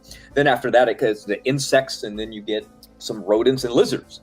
So it's not speculation. That's what happens after volcanoes go up and they destroy and decimate an entire island where there's no life left. Boom, after a couple decades, everything is back. Everything is back just the way it was because that's what happens. They can swim out to islands. It's not a mystery. Well, I gotta say, slam dunk points, because our critics, they're just gonna dodge, duck, dip, dive, and dodge 99.9% of our points. And what's funny is supposedly, our points on Homo floresiensis, the hobbits being a degenerate form of human, would be demolished. And yet we pointed out that the problem of how did the pre-humans or arrive on the island of Flores, it was never accessible through a land bridge, according to their model, even during the Ice Age when the sea levels were lower. So we predicted, okay, well, Gutsy Gibbon, Aron Ra, same thing if he does a rebuttal video, so we might as well leave no stone unturned, would have to say that it either happened by accident, right, through natural rafts of vegetation, or a tsunami, something far-fetched and ridiculous, right? Maybe this could happen to one individual, but it's extremely unlikely and implausible to have occurred to a viable breeding population. Here's the thing. Here's the most parsimonious explanation. Hobbits obviously sailed to the island, which makes sense because they are a variant form of Erectus, like many paleo experts would agree. This suggests they were human because why? Purposeful navigation would be the observation here. Building boats and then navigating the open seas is clear indication that Erectus and ultimately hobbits are human, but it's too close for comfort. So they have to come up with this ridiculous excuse. And do you see how easily it was demolished and refuted? But they will still hold on to it because it's the storyboard. You know, it's the rescue device. Understand that if creationists were correct, then none of these fossils should exist. Habilis is a joke. I can't believe you're using this for evidence. It has a primate hand, a primate skull, primate teeth. It's short. It even has fewer ribs. Habilis is used as the smorgasbord for body parts by evolutionists. Every time they find something strange and don't know how to classify it, it gets tossed in with the Habilis bin. The funny part about this ape is that it eats over 80 to 90% of its calories from tiger nuts. Therefore, I challenge you as a human being right now, go on Amazon and buy just a small bag of tiger nuts. Open up that bag and eat it. Eat the entire bag. I dare you. You will quickly realize that that is nothing close to a human being. Without refrigeration or any means of preservation, it would not have been possible to store enough food just for the livestock, not for a whole year. And there wasn't much thought given to the wild animals either. How do you feed them? What did Noah feed the animals on the ark? Where did they all go to the bathroom? Obviously, this would be a huge problem, would it not? Well, not really. The answer to this is quite simple, especially when we look at cold regions of the world like Sweden, where 7 months out of the year, it's so cold that the animals move under people's homes just to stay warm. To combat this, people are trying to keep them out, but it's nearly impossible, so people eventually just start spreading out a thin layer of wood shavings and peat moss with straw. It's called deep litter. It works by absorbing waste for up to 2 years, requiring no cleanup whatsoever, and it also absorbs smell. One of the reasons why it works so good is by not removing the waste, good microbes come and make their homes in the litter, and these microbes actually eat and break down the feces and consume unhealthy bacteria, leaving good bacteria behind. As for the animals and eating, well, remember, these are small animals. They're very young, and they have to be because how else could they repopulate the earth if they're old? They might not even want to reproduce. So having very young, small animals on a ship would require not very much food. Also consider, nearly all animals can fall into a hibernation state to survive extreme colds or famines. Everything about this fable is an impossible absurdity, yet somewhere between 1/3 and 1/2 of our adult population still believes that a 600-year-old man and 3 untrained laborers with no possible prior experience, using only Stone Age tools with none of the equipment or transportation infrastructure necessary for a building that big, somehow constructed a structurally impossibly large barge, exceeding the skill level of modern shipwrights and even exceeding the limits of physics that could be applied to such a vessel, which we can prove would have torn apart and sunk almost as soon as it got wet. Aron starts off by mocking the biblical patriarch ages, but again, that's because he doesn't keep up with research at all. Geneticist Dr. John Sanford and Dr. Robert Carter thought they should test these genealogical ages and see what happens. They predicted that if the patriarchs were real people living to these extreme ages mentioned in the Bible, then the evidence would present itself. Lo and behold, after the ages were plotted, the results revealed what statisticians call an exponential power curve. Plotting their ages did not reveal a slow linear decline in ages as would be expected, but rather a curved one that reveals a typical biological decay curve. Exactly what we would expect to see if Noah's flood bottleneck was true and the former world had passed away, leaving humanity in a much worse state biologically. This curve literally passes every test for statistical probability. And since science deals primarily with p-value, this evidence reveals to us what is really going on is not by some chance occurrence. This pattern breaks every possibility of it being a fluke. Dr. John Sanford states, that these lifespans fit so tightly along this power curve that 95% of the lifespan variance is directly explained by the number of generations from Noah. This statistical model matches the biblical data so closely that its likelihood of occurring by chance lies below 1 in 1,000. Highly improbable, to the point of absurd if you try to think that Bronze Age Hebrew sheep herders just made up these ages for symbolic reasons, just to have it fit so perfectly in line with what we know using modern science today. This exceptionally strong correlation allows us to predict how long people could live based on how many generations they are from Noah. The decay curve predicts that someone living 10 generations after Noah would have a 90% likelihood of living between the ages of 137 to 234 years of age. Similarly, it predicts with also 90% certainty that descendants alive 15 generations after Noah would live approximately between 100 and 172 years of age. This model is so powerful that the average lifespans predicted by the model are all within 10% of the actual lifespans recorded in the Bible. This close match reaches well beyond statistical coincidence. This validates that the lifespans recorded in the biblical text are true and that the people were real, not some allegorical myth or symbolic message for us to try and decipher. Noah died at 950 years of age. Noah's son Shem, however, lived after the flood only 600 years. Abraham, who was 11 generations after Noah, lived to be 175. Then we have Jacob, when he was 130 years old, telling Pharaoh that he had not lived as long as his ancestors. This is when he was 130 years of age. So clearly, if these extreme ages were fake, Jacob himself, being at this what we call today an extreme age, would have not been able to say this. Jacob eventually died at 147 years of age. Then, 7 generations after him, people were already down to living 110 years. Lifespans before the flood were stable. There was no sloping trend line whatsoever. It is only after the flood that we see this rapid decline in lifespan. Dr. Sanford himself states, "The mathematical nature of the declining lifespans arose because the biblical accounts are true and are accurately, faithfully recording the historical unfolding of some fundamental natural degenerative process. The shape of the downward slopes should be immediately recognized by any biologist. It is a biological decay curve. Noah's descendants were undergoing some type of rapid degenerative process. There is now very strong evidence that humans are degrading genetically and have been for thousands of years due to continuously accumulating mutations. This makes it very reasonable to conclude that the systematic degradation of man that is documented in the Bible was due to mutation accumulation and resultant genetic entropy." You see, we witness bottlenecks produce the exact same results we find in this study, and the evidence is clear.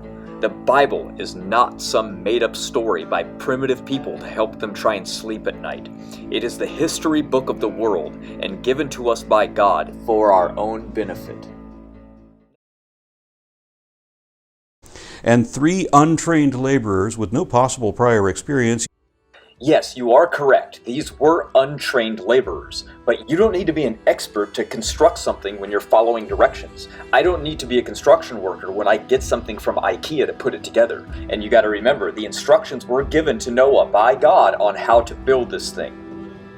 And you must think we are stupid and don't really actually realize that experiments have already been done to test whether the boat could withstand this.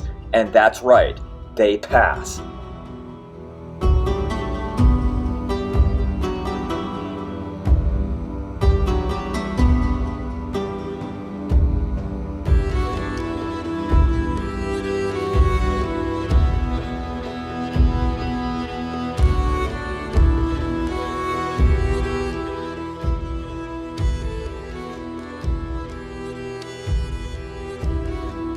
There are no dinosaurs in the Bible. The only dinosaurs that ever lived alongside men are birds. The survey said... Could dinosaurs have lived with man? Now, when I look at this picture, when I think of Jurassic Park, I sometimes assume that the evolutionists think of Jurassic Park and the massive T-Rex and all the commotion and tyranny that it caused when they think of dinosaurs and living with man. Therefore, they think it to be impossible. And it's pretty common for evolutionists to make the claim that since many dinosaurs were gigantic and dangerous, they couldn't have possibly lived with humans, as people would be easy prey for them. What the evolutionists don't acknowledge, however, is that according to their own timeline, humans have lived with plenty of large, dangerous animals over thousands of years, many of which are now extinct. Look at my slides here. We see the woolly mammoth and the American mastodon, with the same size as modern elephants, as well as this extinct relative of the Komodo dragon, which was likely encountered by the early settlers of Australia. Now, these types of animals would have proved to be a significant threat to people if anybody got close to them, and yet humans were still able to work around them, and in some cases hunt them. If you acknowledge that humans coexisted with these animals, it isn't that big of a step to suggest humans lived with dinosaurs, many of which were the same size or smaller than the animals listed in these slides. Here we can see the auroch, the short-faced bear, glyptodonts. These, even according to the evolutionists, all lived with man. Evolutionists have hijacked dinosaurs and used them to teach millions of years of evolution. When you start with the Bible, dinosaurs start to make a lot of sense. We see the geologic column here. Can man and dinosaur coexist? Well, when we look to the Bible, dinosaurs and man, according to our model, did not live in the same habitat. Just like today, we see that different creatures and different animals live in different habitats. In the pre-flood world, we see certain fossils that are usually buried together, and dinosaur fossils are usually buried with gymnosperms, pines, and naked sea plants, whereas mammal fossils are usually buried with things such as flowering plants. What does this actually indicate? This indicates two different ecosystems. For example, since we're talking about dinosaurs here, although lived at the same time of man, did not necessarily live in the same areas or habitats. They were overcome by the flood at different times during the advancing of the waters, which does explain why we don't find them buried together.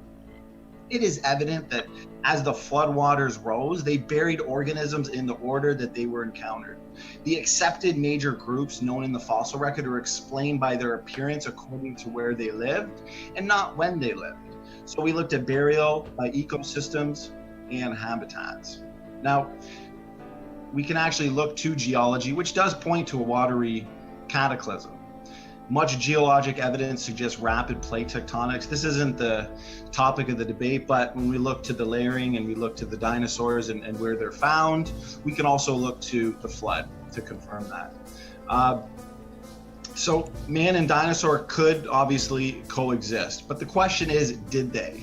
We looked at dinosaurs in the Bible. Why don't we see the word dinosaur in the Bible? I hear this question from evolutionists all the time. Well, the word dinosaur is a modern word invented in 1841. The King James Version of the Bible, on the other hand, was translated in 1611. The word dinosaur did not exist at the time the King James Bible was translated, obviously. And so it's not surprising that we would not find the word dinosaur in the Bible. We also don't find the word computer in the Bible either. Dragons. We do find the word dragon in the Bible. These giant creatures known as dinosaurs were simply called dragons. Sightings of dragons/dinosaurs have been documented and recorded throughout history. Eyewitnesses from all cultures around the earth, from England to China, have legends and stories about dragons. There are even more than 20 references to dinosaurs in the Bible. This whole controversy could easily have been avoided if they had just called dinosaur bones dragon bones. We see that the evidence that humans knew about dinosaurs before the science of paleontology was founded. So we see accurate artwork depicting dinosaurs and allegedly extinct creatures is observed, proving that ancient people saw living dinosaurs. The evolutionary community is baffled and surprised when plants and animals assumed to have gone extinct at the same time as the dinosaurs are suddenly found to be alive. These are known as living fossils. The coelacanth comes to mind. Here's a picture of the coelacanth. The evidence. Dinosaurs have been documented in history by eyewitnesses such as Marco Polo, Herodotus, and Alexander the Great. There exists today a multitude of cave drawings, mosaics, sculptures, and paintings of dinosaurs from ancient Egypt, Mesopotamia, Cambodia, Europe, Australia, all over the earth.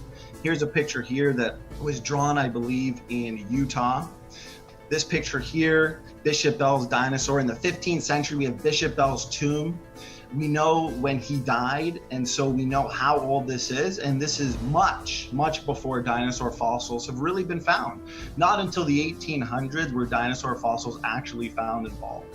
We find carved animals in this tomb, and some of these animals, as you've seen, look exactly like dinosaurs, sauropod dinosaurs to be exact. Many of the carved animals are animals alive today, plus dinosaurs. What more proof do you need? We know there are countless legends of lake monsters and thousands of testimonies. Was everybody lying? That's what the evolutionist is going to have to do. People clearly knew about dinosaurs. I just had to pick a few here, but there's tons. You can look at them yourselves. People have obviously always known about dinosaurs if they drew them. It's conclusive evidence, really. The evidence is clear. Man coexisting with dinosaurs is obvious after looking at the overwhelming amount of evidence. The evidence is staggering due to the endless artifacts, drawings, carvings, statues, mosaics, and depictions throughout history of various dinosaurs or other thought to be extinct animals. We look to the Bible, we hear of a behemoth who had a tail like a cedar tree. People who have to hold to that evolutionary worldview, they'll say things like behemoth was obviously a hippo or an elephant. We can go through this, but obviously where the Bible says he moves his tail like a cedar, well, if you've looked at an elephant and a hippo's tail looks nothing like a cedar. For sake of time, I'll move on here. It's all based on their worldview when people say behemoth cannot be a dinosaur. We see historical accounts, St. George killing a dragon, Beowulf, Alexander the Great. We even see it in empirical scientific evidence. Soft tissue and dino bones, new scientific findings have revealed amazingly preserved dinosaur bones which contain soft tissues, flexible blood vessels, and intact cells. This indicates these bones are thousands of years old and not millions. I mean, we see stories all around the earth. Oakley Abembe, look at that. Yes, there is plenty of evidence that dinosaurs lived with man and even went on Noah's Ark. All you have to do is mention the word dinosaur on Noah's Ark or dinosaurs living with man in, say, recent times will lead to scoffing from the atheists, from the evolutionists. But the fact is, this evidence of dinosaurs living with man and that the Bible's history of this universe is accurate is overwhelming. There's actual historic, scientific, and even eyewitness evidence, ample evidence for this. And the fact is that more and more evidence actually continues to be discovered, which actually proves that everything we've been taught about dinosaurs is absolutely wrong. Dinosaurs have been documented in history by eyewitnesses. A few examples that come to mind are Alexander the Great, Marco Polo, Herodotus. You can look for yourself. There exists massive amounts of cave drawings, mosaics, paintings, scriptures, sculptures of dinosaurs from ancient Egypt, Cambodia, Europe, Australia, North America, pretty much all over the earth. And in the scripture, we see the description of dinosaur-like animals: Leviathan, behemoth. The word dragon is used over and over again. And these sculptures, mosaics, paintings, cave drawings that I talk about, you can actually go see them yourself. We even have documentation of the existence of completely fresh, non-fossilized dinosaur bones. What is unfortunate is that people have been brainwashed, and not only brainwashed, but conditioned to believe that these dinosaurs are actually prehistoric animals, beasts that lived until about 65 million years ago. But the fact is, these evolutionary scientists, they're dedicated to convincing you that dinosaurs lived long before man. Because what they have to do, they're like salesmen, evolutionary salesmen. They have to sell you the story, the fairy tale that comes right out of SpongeBob La La Land. That pine trees, whales, and dinosaurs are all related through common ancestry. So if dinosaurs were actually alive within the last few thousand years, this theory of evolution, pond scum to people evolution, becomes highly unlikely. Now, dinosaurs to begin with, they're nothing more than reptiles that continue to grow in size. And most people that I talk to, most people that you will talk to, they seem to be unaware of the fact that reptiles never stop growing in size while they're alive. For example, as humans, we know that our noses and ears never stop growing. And same with mammals and most of the animal kingdom. They grow to a certain size, then stop growing. While they do get older, they don't get any bigger. But with reptiles, as I've stated earlier, they continue to grow in size until the day they die.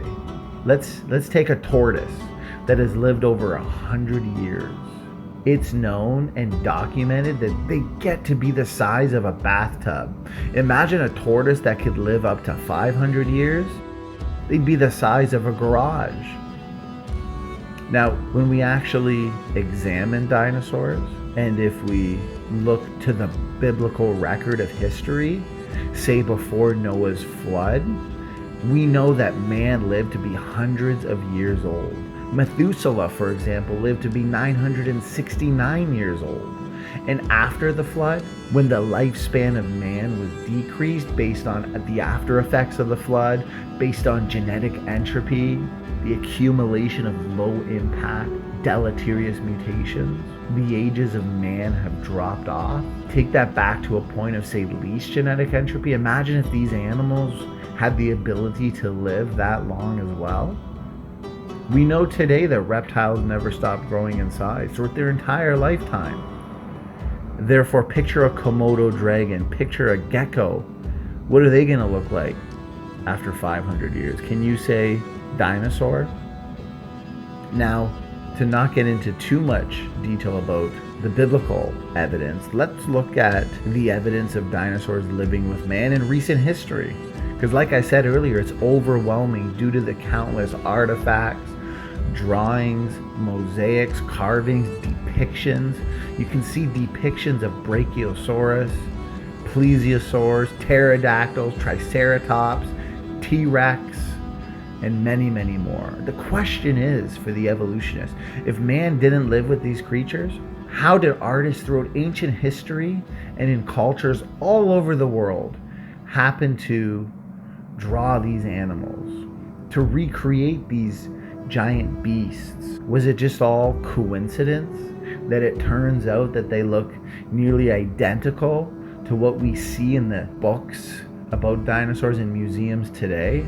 I've heard evolutionists say, well, they must have seen dinosaur skeletons back then too, and that's how they were able to recreate them and draw them. And it's not just a coincidence. They've seen the bones. But the thing is, this argument fails tremendously. And the reason why is that dinosaur skeletons, they're not just found lying on the ground intact, as if someone's gonna walk by, look down and see what that dinosaur looked like. The bones are always fragmented, they're separated, and they're embedded deep within the ground or within the rock. And most of them are missing. Occasionally, yes, you might find a piece of a single bone, say, sticking out of a rock here and there. But at the end of the day, that's pretty much all that we actually find. And if you actually think about this logically, what does logic say? That's all anyone in ancient history would have been able to find as well. And there's no way they would have been able to create that image of the entire animal, the entire dinosaur, without the entire skeleton. We know that the science of paleontology did not develop until the early 1800s. It's all rescue device after rescue device and post hoc, ad hoc explanations coming from the evolutionist side. This process of digging out and excavating dinosaur bones from, say, rock didn't begin until then, and as a consequence, the first complete skeleton of a dinosaur was not constructed until the 1800s. The word dinosaur, which everybody knows means, great or terrible lizard, it didn't exist before 1841. That's when it was coined. But that doesn't mean dinosaurs didn't exist. It just means that these giant animals, these reptiles, these creatures weren't called dinosaurs before 1841. This is what logic dictates. They were called dragons, and what do we see? Thousands of dragon legends from cultures all around the world. Dragon sightings have been documented and recorded throughout history by eyewitnesses. They've been part of all sorts of legends and cultures all around the earth, from China to England to everywhere. And as I said earlier, there's even over 20 references to dinosaurs in the Bible. But of course, if the word dinosaur wasn't coined until 1841, they were not called dinosaurs, they were called dragons, since the word didn't exist yet. This all fits perfectly within a biblical-based model. So how did these people 2,000-3,000 years ago, how did they know almost exactly what dinosaurs look like? Listen guys, there's only two options. Either logically, they saw the dinosaurs with their own eyes, or they could have constructed the skeletons. There's not really a third logical option. That won't sound ridiculous at the end of the day. So if we actually look into these explanations, and we look at, say, civilizations throughout history, to think that they actually knew exactly what dinosaurs looked like in detail by just seeing, dinosaur skeletons, at the end of the day, that's not logical. Because as I said earlier, the first skeleton was not even put together until the 1800s. And there's not as many dinosaur skeletons as you'd think. The fossil record, we can look to paleontologist Dr. Kurt Wise. He's got a PhD in geology from Harvard University. He'll tell you, this is confirmed. This is fact that only 0.0025% of the entire fossil record consists of more than a single bone of vertebrate animals. And after nearly hundreds of years, 200 years to be exact, of paleontology, we have now been able to come up with just a few fossils of large dinosaurs. And there's almost no evidence in history of previous civilizations digging and excavating bones, let alone creating entire skeletons, as some of these evolutionary apologists would have you believe. But remember, they need to hang on to that primary assumption that pond scum to people evolution is true.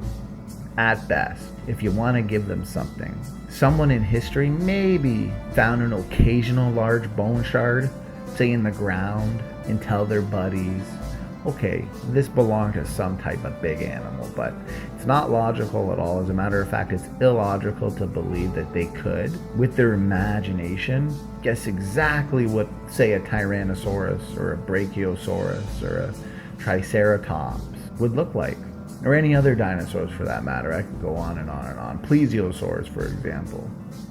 How would they know that these depictions were identical to what they actually look like, the ones that we see in these artworks, the cave drawings, the sculptures, the mosaics, and writings that we can go into thoroughly throughout history and for many different cultures around the world. Usually, and what it is about legends, thousands of legends, is they come from a common source. Ask yourself, whether you're a believer, you're on the fence, or you're a critic, if these dinosaurs died out 65 million years ago before modern man evolved, and the first dinosaur skeleton was then not excavated and constructed until the early 1800s, how did human artwork throughout all of history just so perfectly manage to come out and depict several types of dinosaurs that look absolutely identical to the dinosaur depictions we see in the science books today? It's a simple answer, guys, as everything is. Start with a biblical-based model, a biblical-based assumption. What's the answer? They drew what they saw with their own eyes.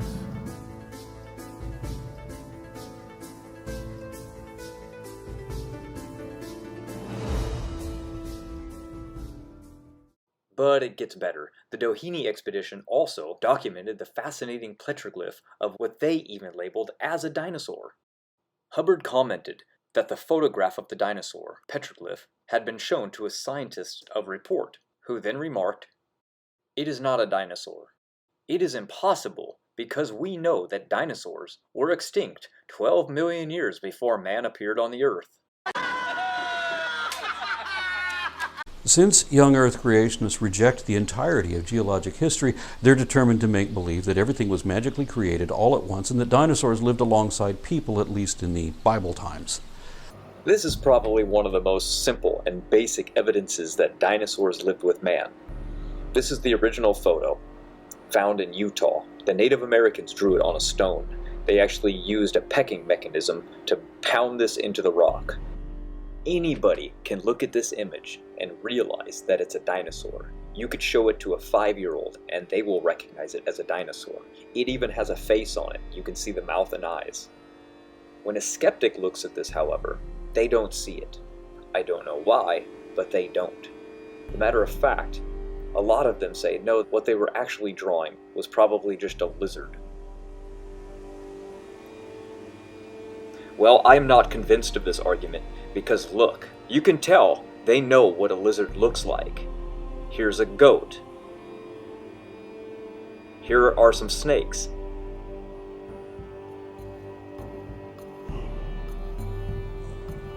Yet, look at this. So I believe they drew what they saw, and this video will be my theory.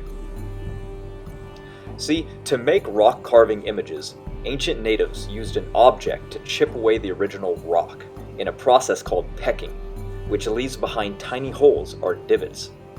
In a recent report, researchers tried to discredit this interesting depiction of a dinosaur by saying the legs are not part of the image, they are not pecked or otherwise man-made, but they are stained of mud or some other light-colored material or mineral. As their sketch here shows, they maintain that what looks like a dinosaur is really just a snake glyph with a stain below it. Evolutionary biologist Phil Sinter co-authored a paper in an online journal, asserted the theropod-like image was not what it appears to be. They wrote that it is a composite of two separate petroglyphs, and that its apparent legs were created by a mud or mineral stain. They claim that this artifact is now officially discredited, which of course would be the sigh of relief news for evolutionists and dinosaur age, and bad news for the creation model of Earth's history.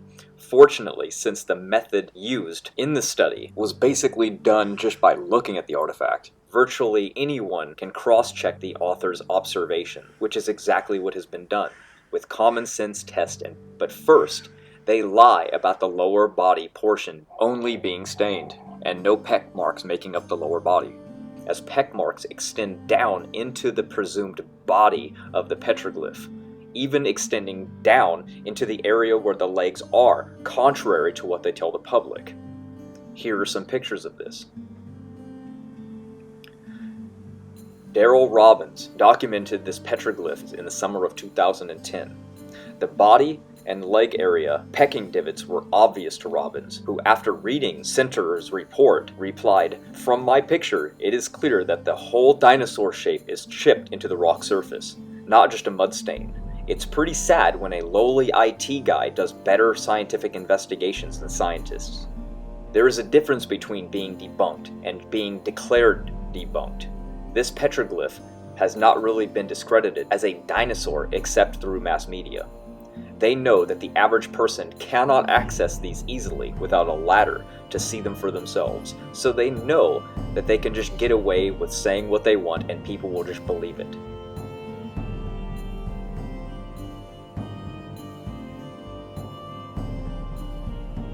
Similar to what evolutionary theory has become today, belief and imagination about something that happened that is not observable or testable or repeatable.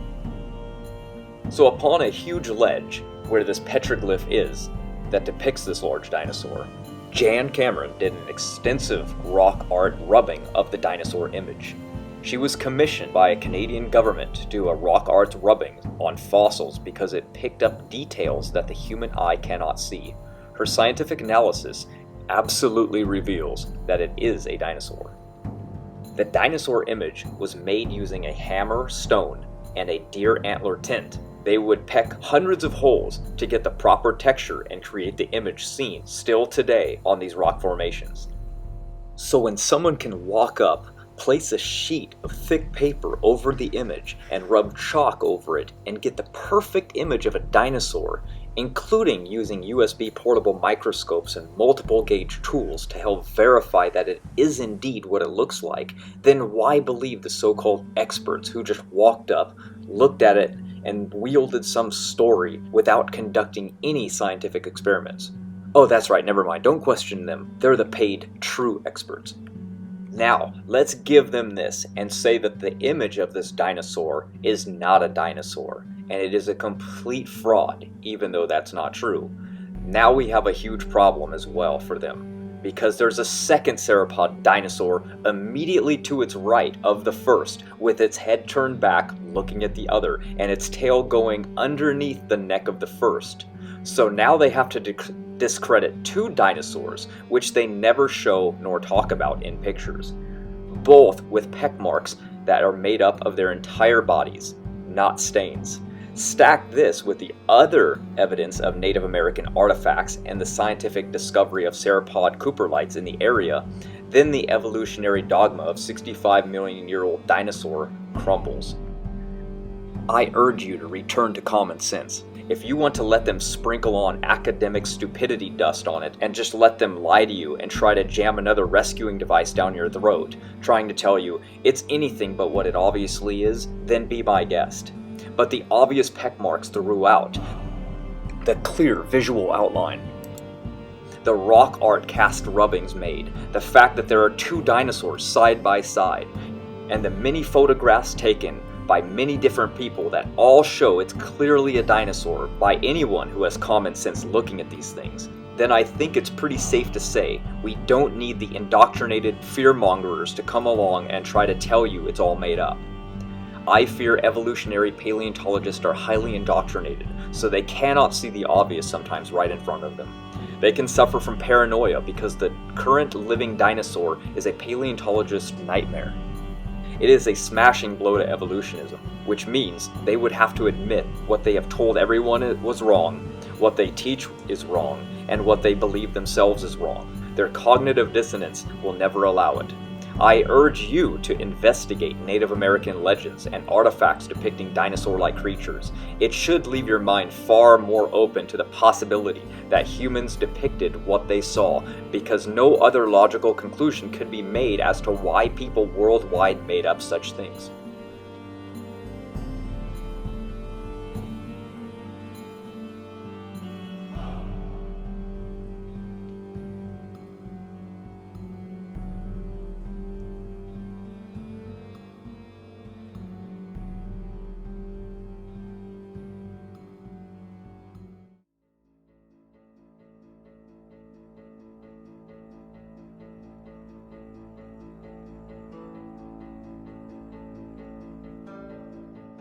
Most people have never heard of the Ashley phosphate beds of South Carolina, which is a shame because it is the best piece of evidence to ever exist currently that man has lived alongside of dinosaurs, without question. The Ashley phosphate bed is the largest graveyard ever found. This information has been forgotten by the sands of time, but I am going to bring it back. Today, the Ashley phosphate bed is mined for its high quantities of phosphate, which is being used for fertilizer, so there is great money to be made. These sedimentary layers are huge, covering large portions of the Carolinas and extending into Florida all the way up into Canada. World-famous geologist at the time, Louis Agassiz, described the phosphate beds as the greatest graveyard he had ever known. The phosphate beds are so full of bones that it is believed by scientists that the phosphate itself is made from bone.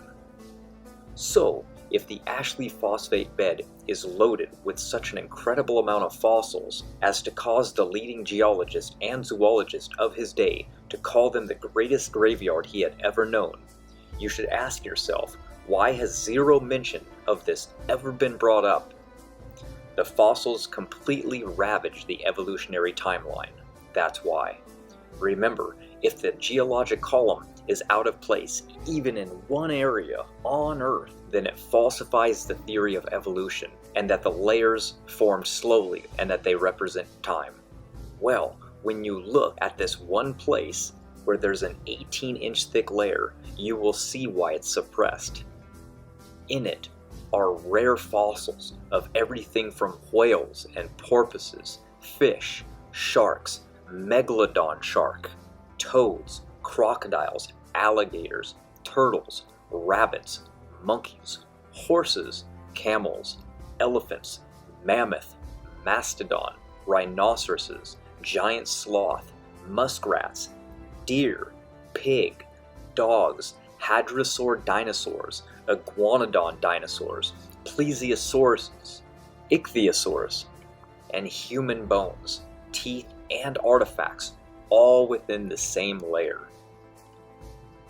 Professor S.F. Holmes, the paleontologist and curator of the College of Charleston's National History Museum, described the fossil graveyard in a report to the Academy of Natural Sciences.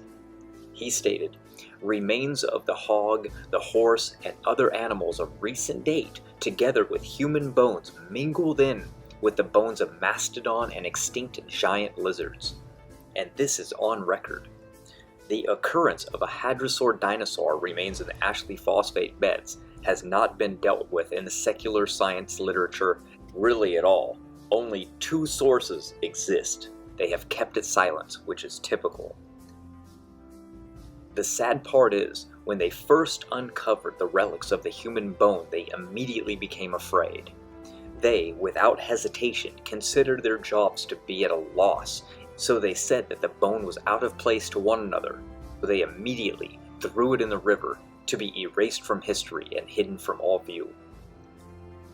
They knew that such a find would cause them to either probably lose their jobs or their grant funding.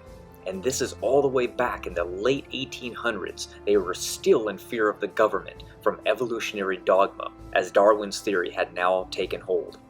The scientists who studied this knew exactly what they had found. This is why they're deep concerned for finding such anomalies. Professor of Geology and Paleontology F.S. Holmes believed in the conventional evolutionary sequence. So he knew full well that humans and dinosaurs should not be found in the same layer.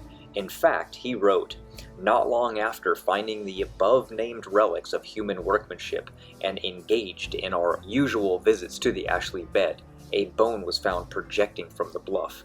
Immediately in contact with the surface of the stormy stratum, we pulled it out and behold, a human bone.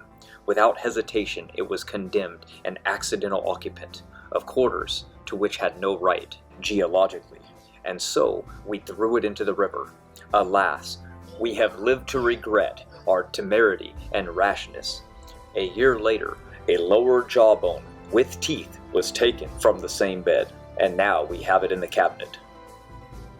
After the news became public, I guess Holmes saw no reasons to cower from his discovery anymore, as Holmes portrayed a dinosaur with a man on the cover of his own book. Evolutionists have admitted that if dinosaurs are ever found with humans, then they would admit that the Noah's flood was real and that man did live alongside of dinosaurs, and that the biblical timeline is true. Because this evidence would validate that the Earth is young and that they had been lied to about our ancient history, there is no rescuing device for them either, because the Ashley phosphate beds had no layers to them. All of the fossils are mixed together in one huge pool of bones, 18 inches thick, covering 200 miles, with no layers found anywhere. The experts who spent considerable time excavating in the phosphate beds have said that there are no layers and not even a remote resemblance of a layer. It is all one graveyard. You can learn more about the Ashley phosphate bed in a book called Man, Dinosaur, and Mammals Together, written by the late geologist John Watson, available at Mount Blanco Fossil Museum. A statement from the book says, "Since remains of land animals and sea animals were found together, a catastrophic event would have included the burial of enormous numbers of animals, and their subsequent conversion into the rock phosphate over a region of at least 200 miles by 30 miles in extent, which is only partially exposed apart.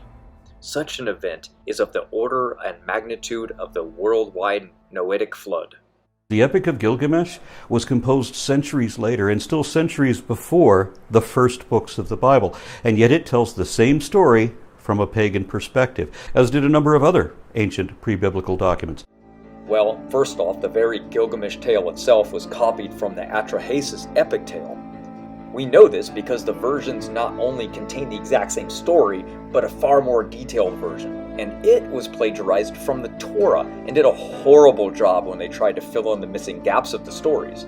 For instance, did you know that since the Bible's version doesn't talk about the ocean or the sea or the fresh water, they invented the idea that the ark must have had ocean life in it as well? That's right, a completely square ark with people and animals standing in ocean water with sharks and alligators and other dangerous sea life. And if that's not bad enough, there was no way to separate the fresh water. So you know what they said? Well, the flood must have been local, and the fresh water was actually preserved along with freshwater fish in a marsh in a nearby temple called Enki at the city of Eridu, which was not destroyed in the flood. So the logical question would be, why bother making a huge ark in the first place anyway, gathering all the birds and the ocean life and land life when they could have literally just taken this time to move to a higher location or somewhere else? It makes no logical sense, especially why would a small local flood even harm ocean life? That doesn't make any sense. The answer is it wouldn't. So problem after problem with their version. If that's not bad enough, how does the story end? Well, the flood hero, Upnapishtim, and his wife are granted immortality and transported far away to the mouth of some random river that they don't mention. So where are these two immortals today? Oh, that's right, they're not alive because it's a myth, it's a story that's full of contradictions, full of scientific errors. A boat that's square is just ridiculous. By the way, the original word for ark in Hebrew can be translated as either coffin, chest, or a box. So what they did is the Sumerians in their version chose the chest version, which is why they made their ark square-shaped in their version. We all know this would kill everybody inside, being the shape, as it would tumble around during a flood. But then, in their version, they also had to launch this version. Look, the judgment of the flood in the Bible was because man became evil and violent, and it says their heart was only evil continuously, and they had been corrupt by an impure lineage of Nephilim. So God showed mercy by giving mankind 120 years to repent and get on the ark that Noah was building. However, in the Sumerian flood version, it was ordered by multiple self-centered gods who were starving without human sacrifice, so they killed humanity with a flood just so they could eat. The fact is, we find lots of similarities between the Epic of Gilgamesh and Noah's flood and many flood stories from around the world, and this is just proof that there was a global flood and why so many cultures talk about there being a global flood. So of course details are going to be lost over time because different groups of people didn't have writing systems. So you're left with a game of telephone, and we all know how well that works out, or should I say how well it doesn't work. When we look at traditions today, who are the best keepers of God's Word? Who memorize Scripture so well that even without their sacred Scriptures present, they can recite them? Well, it's the Jewish people, right? So this is probably the reason that God chose them to preserve His Word. He knew that they had an uncanny ability to do this. And we know this is true because when we find ancient manuscripts like the Dead Sea Scrolls that go back thousands of years, they match perfectly. They're identical to modern day scriptures without error.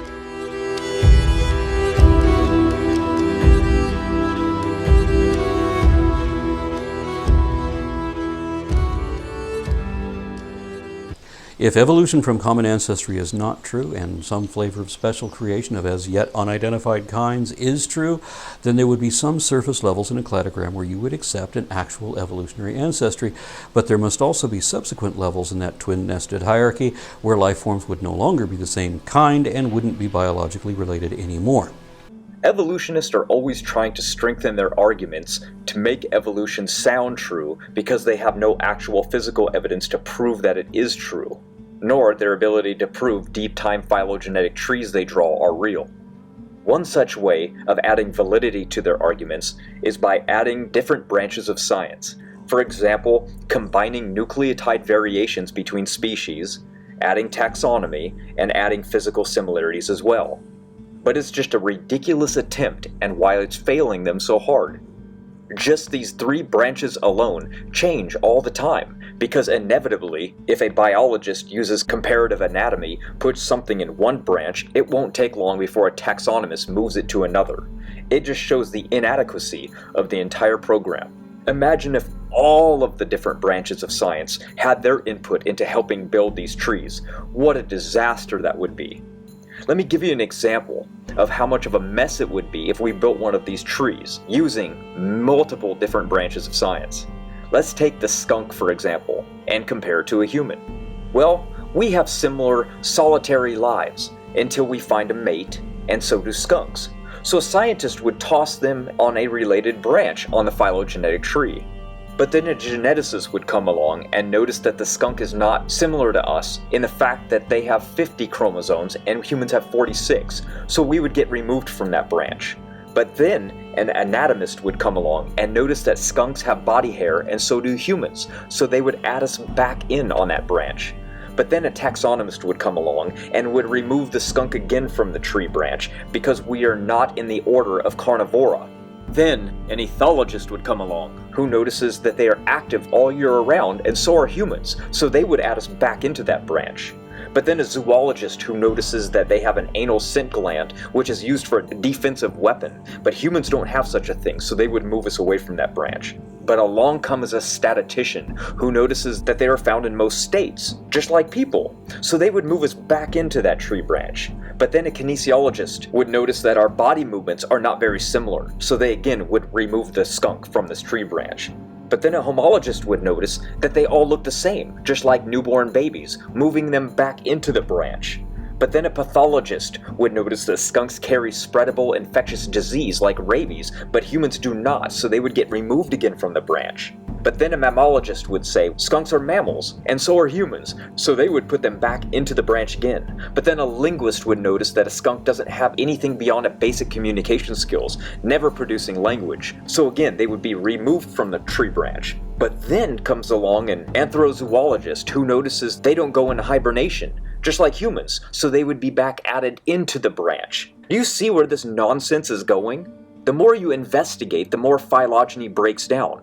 This is why the current college books that teach evolution, like Tree Thinking or Evolution 101, have failed miserably at this. Of the 49 Tree of Life drawings in Evolution 101, not a single tree, 0%, includes the name of a single common ancestor, let alone even explain how the first male and female had to arise at the same time.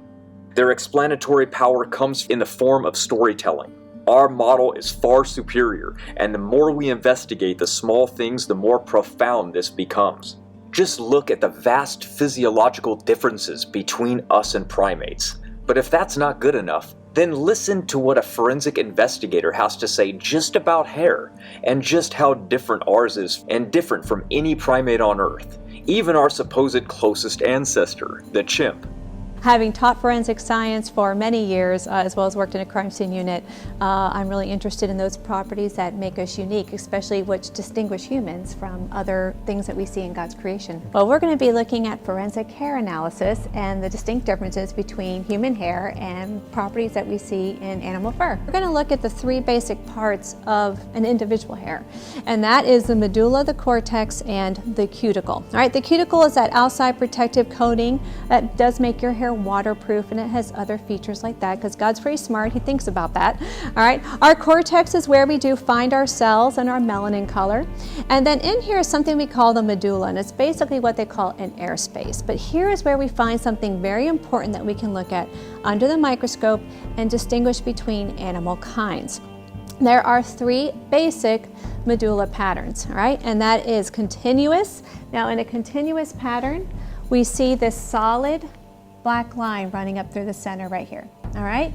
In a fragmented medulla pattern, all right, we can see where it's actually broken. It's almost like Morse code. It actually looks like dots and dashes running up the center of the hair shaft.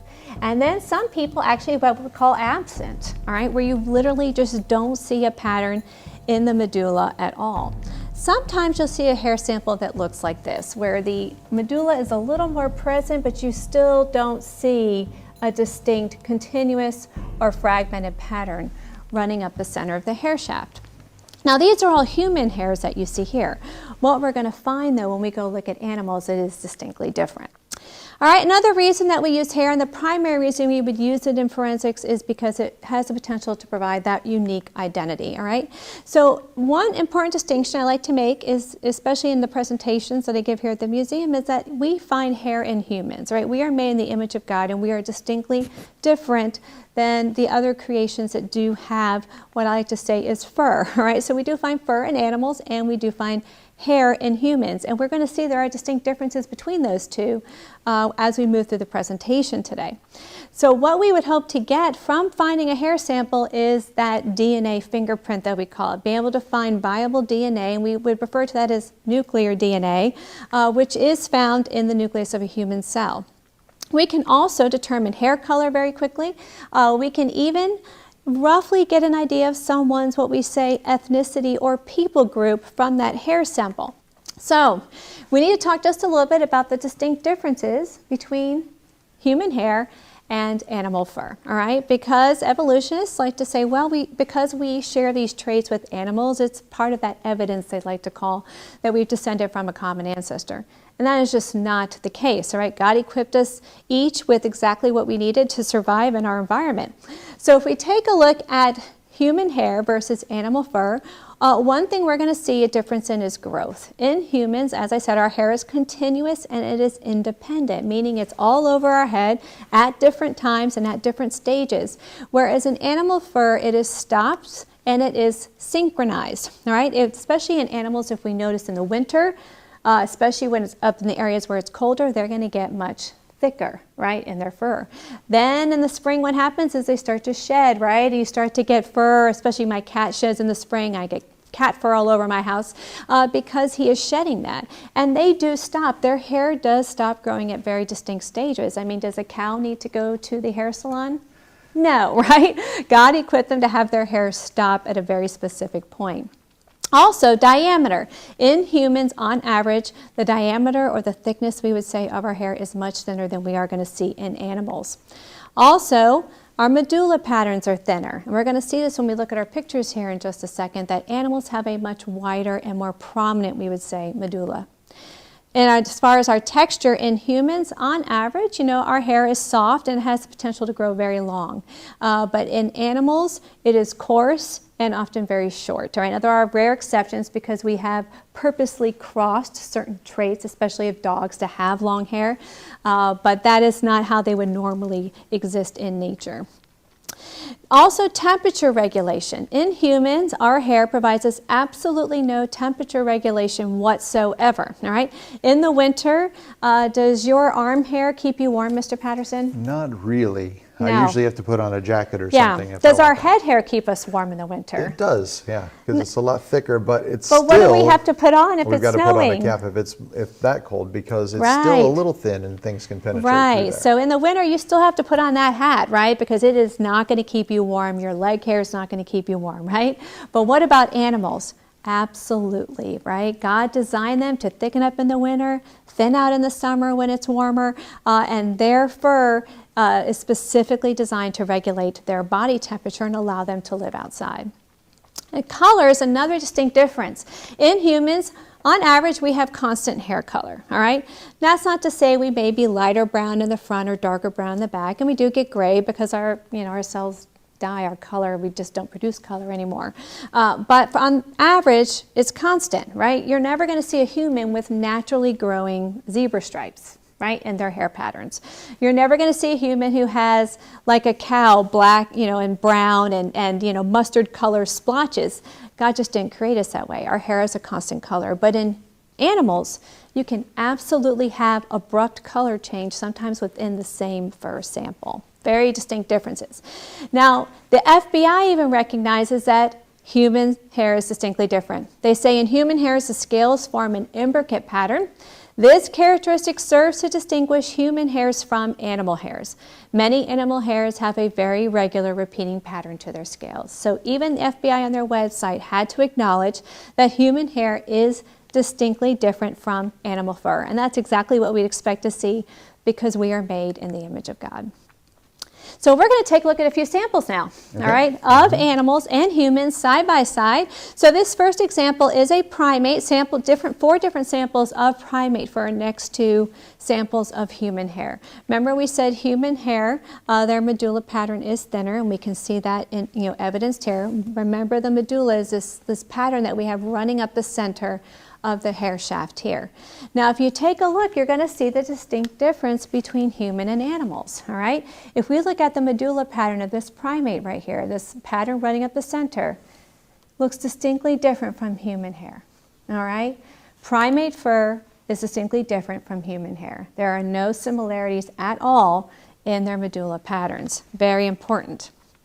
Everything they have to prove that evolution is true breaks down when put under the microscope and when put to the test. Taxonomic classifications don't actually prove anything, but kids don't know this.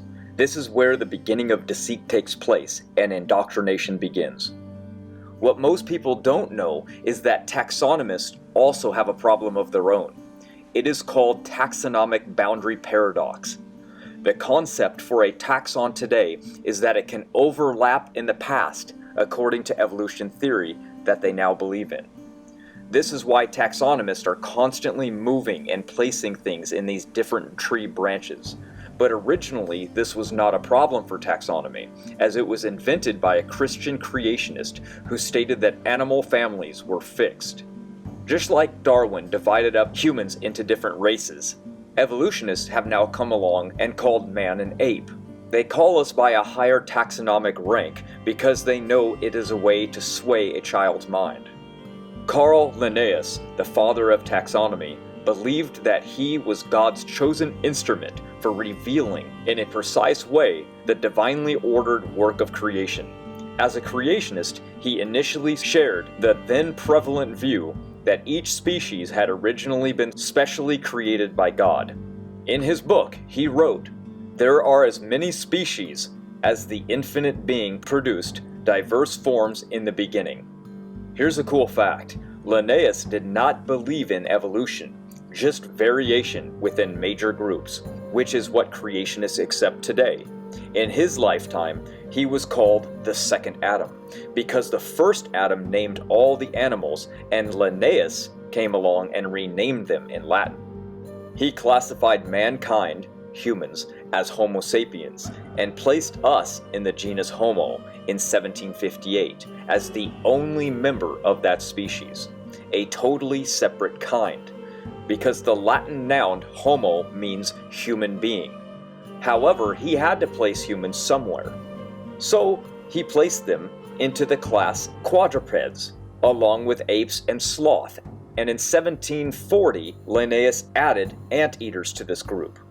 What made Linnaeus link humans to nature was only one thing, and that was the female trait of living birth and the suckling of the young. While what separates humans from their co-inhabitants of the class of primate and the order of mammals was the soul and the mind, indicated in the motto for humans and the specific name he gave them, Homo sapiens, which means to know thyself, in his third edition. But we know today what the truth is. Gene sequencing has shown that humans are nearly all identical to one another, no matter how far back you go in time. It doesn't matter if you're looking at Neanderthal or Denisovan or where in the world you go to test people alive today. We are all related, contrary to what evolution predicted and taught to the public. If people ever ask what makes humans different from apes, make sure to give them the list that I provide for you with this video.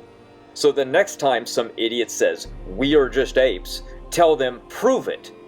I dare you. Go have sex with an ape and record it and give it to the police. And when you get arrested for bestiality, which is sex with an animal, stand in front of the judge and use that 'we're just apes' argument and see how well that goes for you. I dare you." So in closing, taxonomy was first invented by a Christian creationist.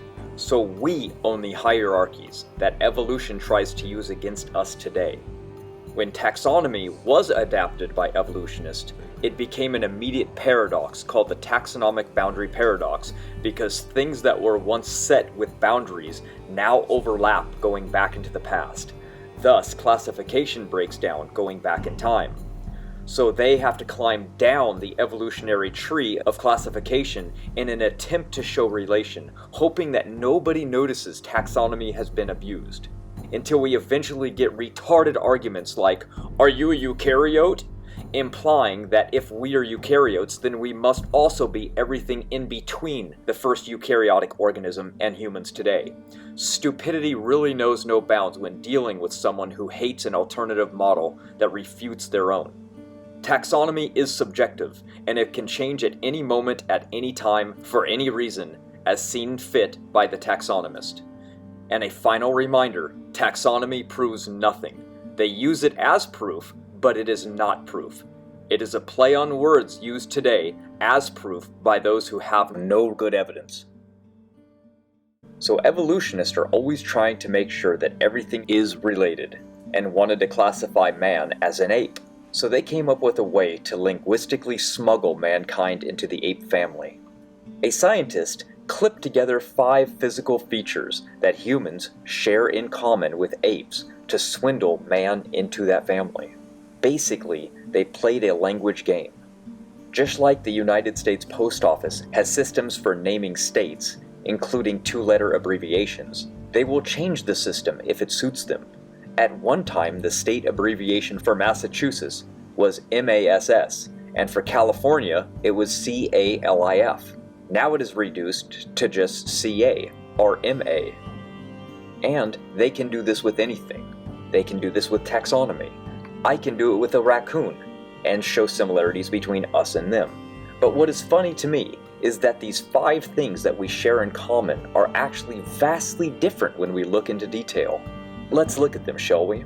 Marx, in 2009, said, "Apes are something that have no tail, a fused tailbone vertebrae, a large brain, and a rotating shoulder." Well, let's actually look at these things in detail. Our jaw is parabolic in shape. Not a single primate is. So now, you can see, even right out of the gate, the first similarity, when scrutinized, is very different. Next, can our shoulder rotate? Sure, obviously. But here's the thing. When we investigate this, we find that the human shoulder blades are actually unique to humans, having a combination of better lateral orientation and scapular blade shape. So now 2 things out of 5 actually show we are vastly different when we investigate them rather than just overall glaze over them at a glance. But let's go on.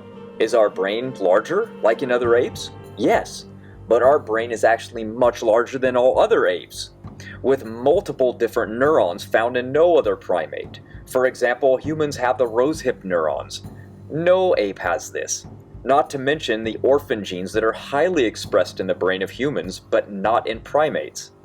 So again, even the smallest bit of investigation, when taken, looking at these similarities, we can see huge differences. I could go on down the list, showing you the differences between us and them, and the list would put you to sleep. But they put blinders on and only focus on the overall basic physical feature similarities so that they could swindle to the public and kids with wordplay. First of all, apes are not a clade. Ape is an English word. It is not a taxonomic term. English words do not need to be monophyletic. French, German, Russian, and other languages do not have to accord with English in the ways of splitting up animals. Taxonomy is international. Everywhere worldwide, we recognize human beings as part of mankind, not apes. In France, apes are called singes, and so are monkeys. In English, we differentiate these two terms, but in both languages, humans are different from other primates. Does that make French right and English wrong? Does that make both languages wrong? No. It means that colloquial languages have no problem describing paraphyletic groups. It is useful to have languages that can make these distinctions. So if we must accept that humans are apes, then we must equally accept that chimpanzees are monkeys. And these ignorant people at the zoo who are pointing at apes and calling them monkeys are actually right, and I don't accept that. Just like I don't accept that people point at humans and say, look at the ape. That is stupid.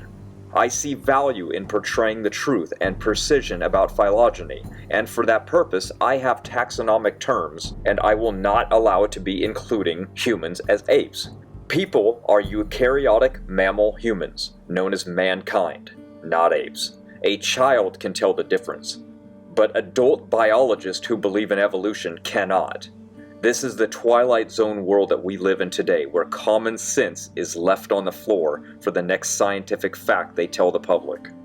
We shouldn't smuggle taxonomic principles into everyday language to make a political argument, and that is what humans are apes ultimately is. It is an argument that we aren't as great as we actually are. Cladistic terminology is controlled by taxonomists, people who often shift their ideas as much as political opinion does. I'm promoting the idea that we use taxonomy for what its intended purpose is, not to insist that English do the job instead. We aren't apes, and it's okay to tell your children that chimpanzees and gorillas are apes, not monkeys, because that is what is true and honest. Humans are part of mankind, not the ape kind. The classification of humans as great apes is also dependent on historical contingency. Remember, we have no existent sister taxa. In the not-so-distant past, humans shared the planet with other races of humans that are now gone. We know them as Neanderthal and Denisovan. The secular camp believes these are ancient ancestors to humans, but that they were still humans.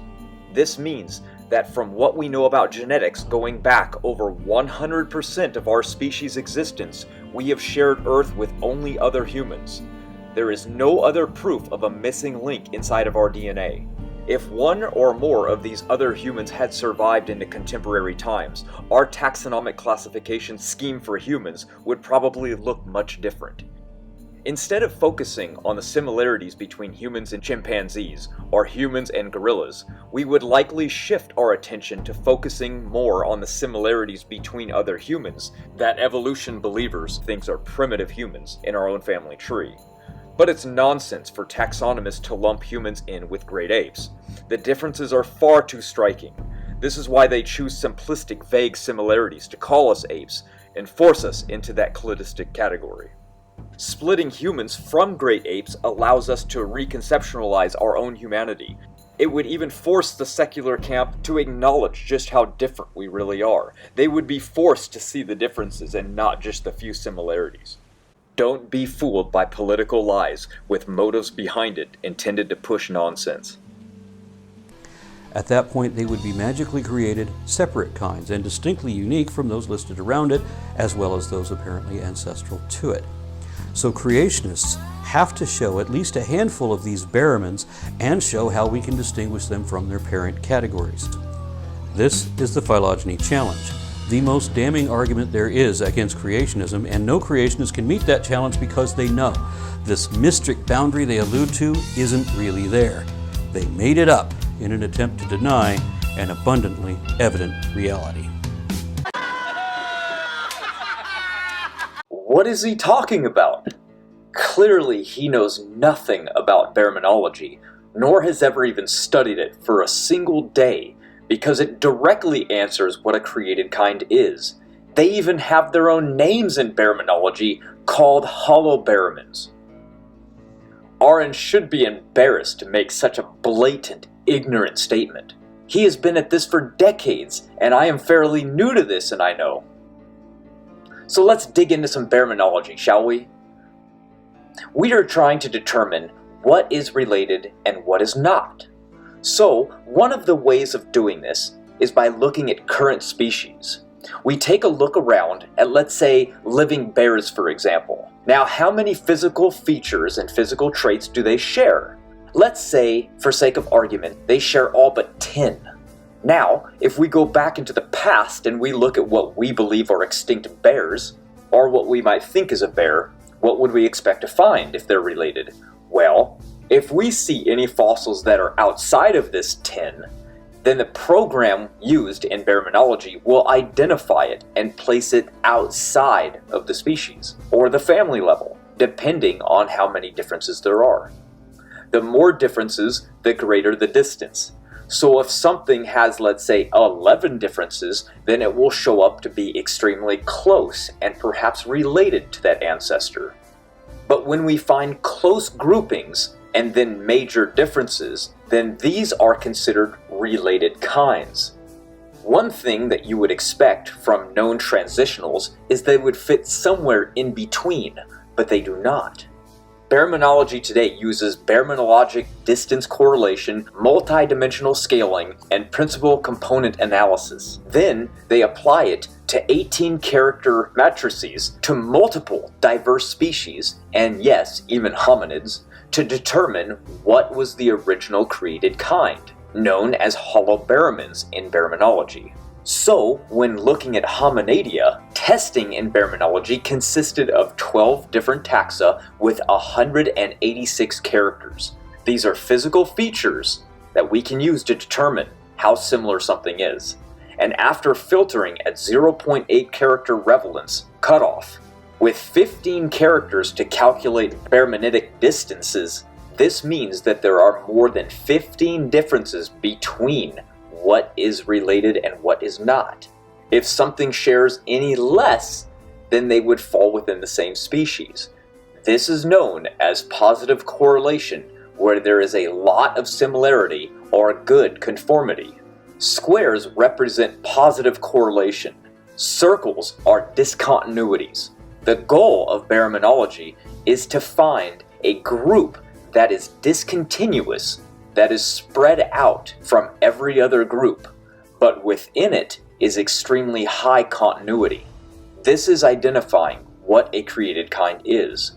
So when we find, let's say, a box with many different species in it, they are related from a single kind within that species at creation, or from the species that was on the ark if you're looking at living species alive today.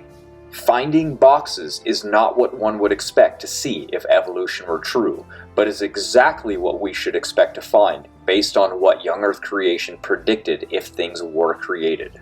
If all that is not bad enough for evolution now, back in 2018 they discovered that there are genetic boundaries, and even the scientists themselves, after they discovered that all life was the same age, relented by stating that they fought against this data as hard as they could.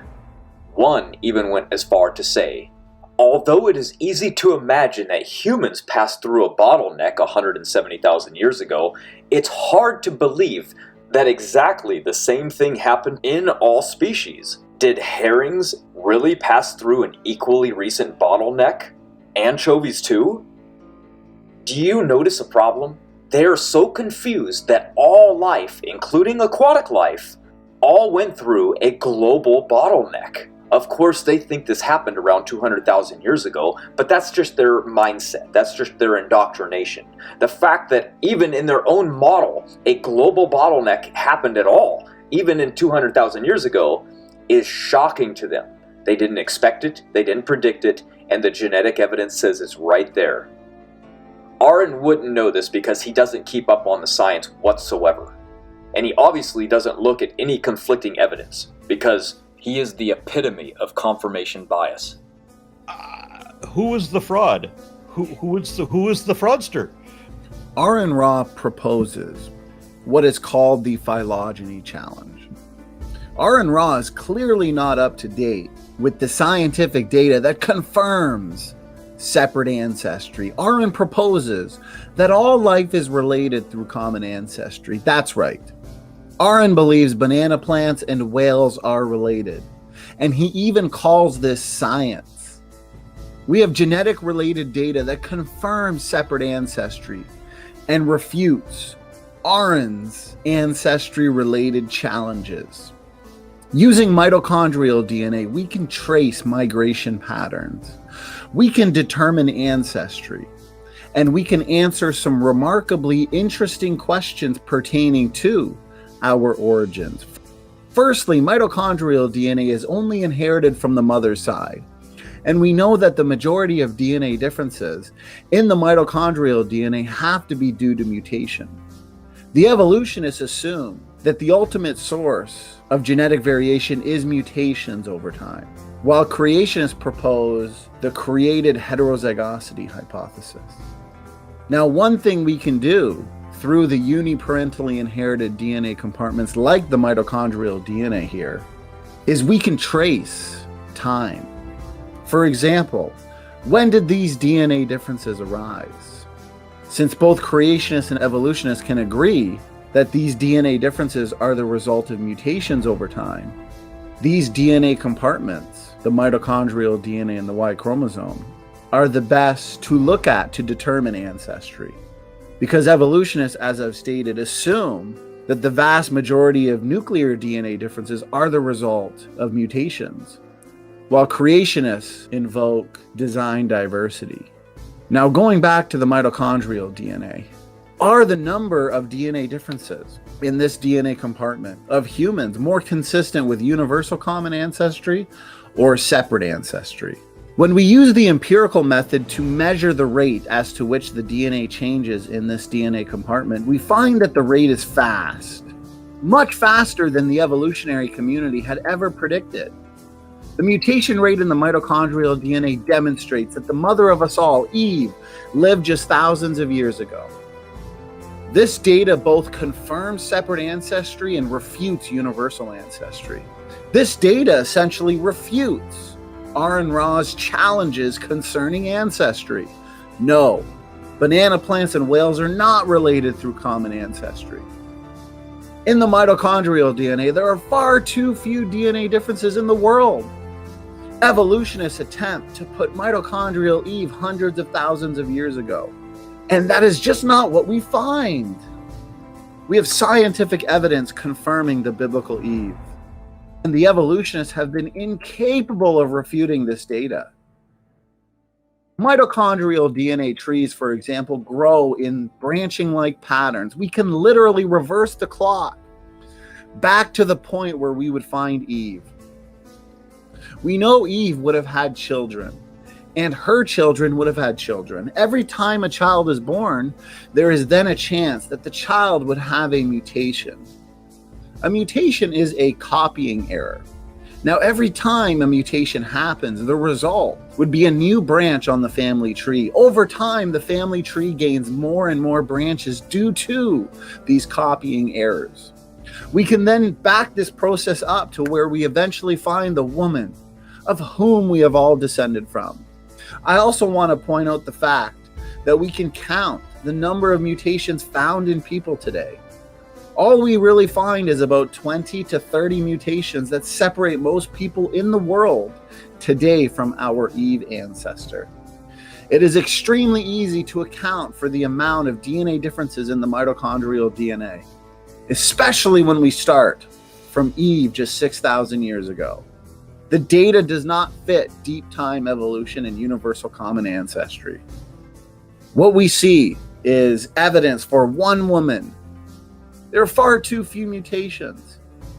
We have a fast mutation rate and a pattern that is expected if the biblical model of ancestry were true. The other uniparentally inherited DNA compartment is the Y chromosome. And even the Y chromosome has extremely low variation. Every single male Y chromosome on the planet is nearly identical. The Y chromosome, just like the mitochondrial DNA, is also fast. It picks up about 1 mutation every generation, and there are only a few hundred mutations separating people worldwide.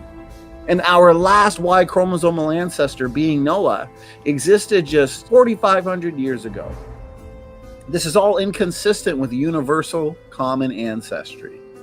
And so we have the mitochondrial DNA in humans that's nothing like the chimpanzee mitochondrial DNA. And we also have the Y chromosome that is incredibly different between humans and chimpanzees. When we consider overall architecture, gene content, and size differences, our Y chromosome is less than 35% dissimilar to the chimpanzee Y chromosome. The Y chromosome is non-recombining DNA. It should be relatively stable. And yet we see a highly divergent Y chromosome. How does Aron Ra explain this massive problem for his model of ancestry? Another amazing line of evidence that refutes Aron Ra's position of universal common ancestry has to do with the structure of human chromosomes. Human chromosomes are made up of relatively large linkage blocks. And it turns out that analyses of these original text strings tells us what? It tells us that the genome is young. And the reason is because the genome has only been partially scrambled. Crossovers and gene conversions should scramble all linkage blocks quite quickly in an evolutionary time frame. This is a major problem for evolutionary theory. And how does Aron Ra explain this data? Shut up! We've also got recent data that confirms genetic boundaries in species.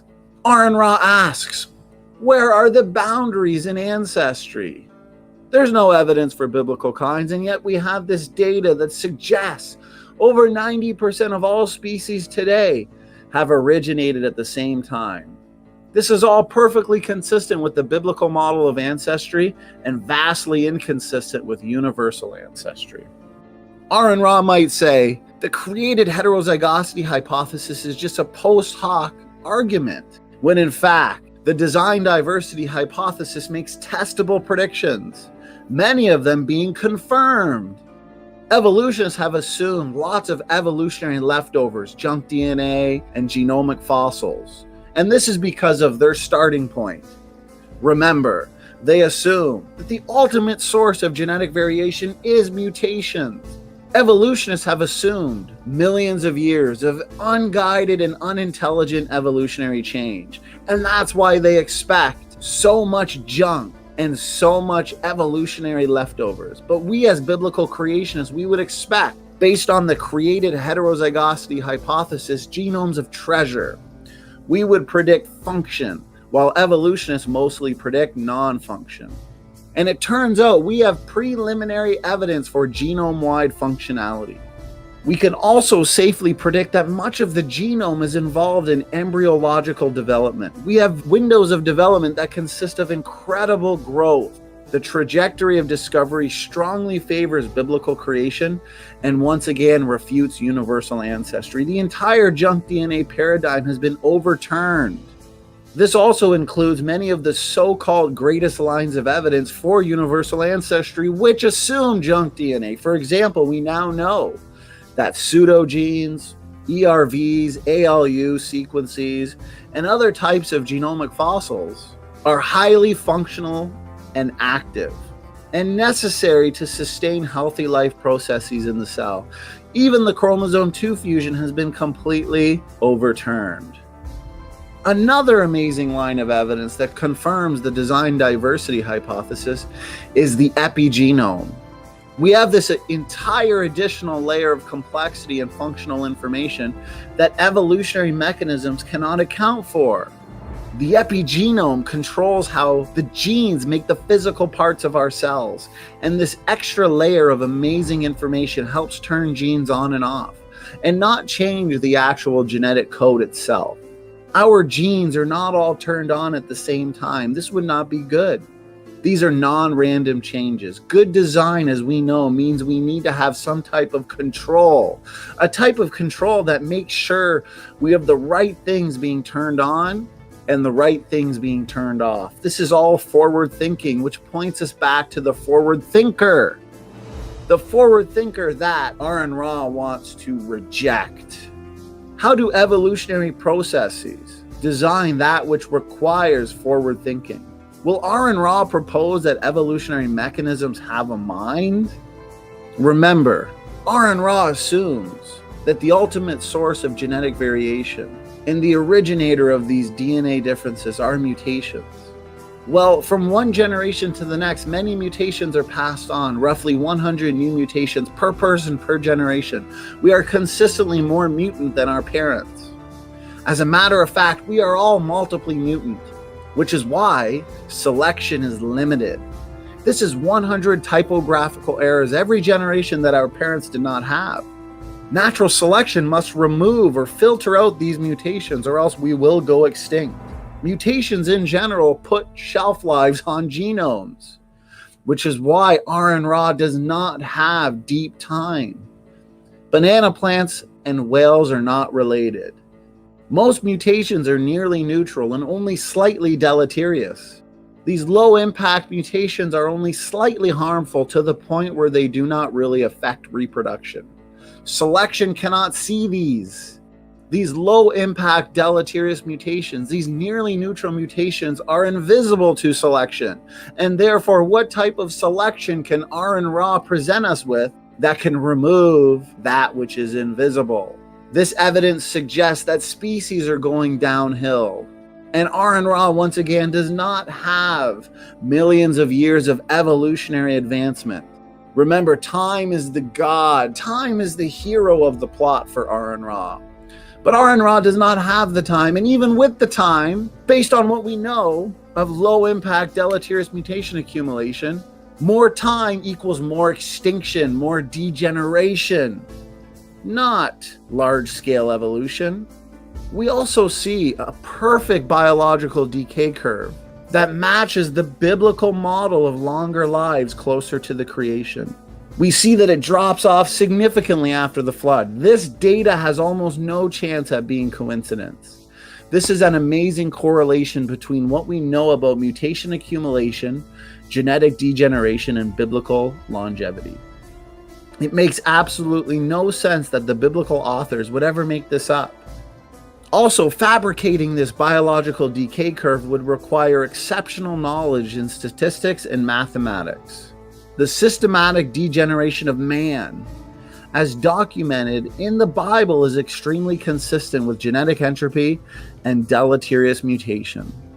The Genesis biological decay curve reflects real biology.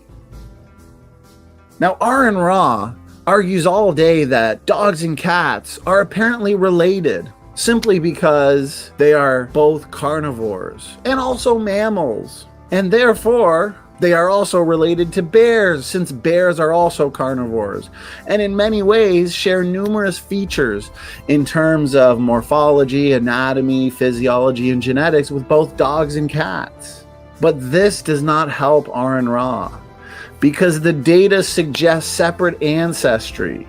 Aron Ra needs to demonstrate that dogs, cats, bears, and banana plants are related. He has not done that. Actually, the genetic data refutes that idea. The Bible has always been considered by believers to be God's truth, given to all mankind. But now believers themselves even want to say that it's not history, but rather allegorical and just a myth. What makes them say this? Clearly, Scripture has never taught this, nor any early church ever believed this. It all comes down to one thing: the pagan theory of evolution that arose as far back as Sumeria. Passages like 2 Peter 1:21 and 2 Timothy 3:16 says that God himself authored these scriptures. Psalms 119 verse 89 also makes it clear that God's word is fixed or settled even in heaven. Jesus also prayed to the Father saying, "Sanctify them by your truth. Your word is truth." Clearly, if it was a myth or an allegory, Jesus would have mentioned this at some point even to his disciples. Instead, he did the exact opposite and confirmed that Adam was a real person in a real place at a real time. The world that surrounds us now is like a matrix regarding our origins and the history of life on Earth. Competing theories abound, and these theories change every generation. Our reality matrix comes to us through indoctrination from when we are really young, from watching television, movies, going to museums, and through the public education system.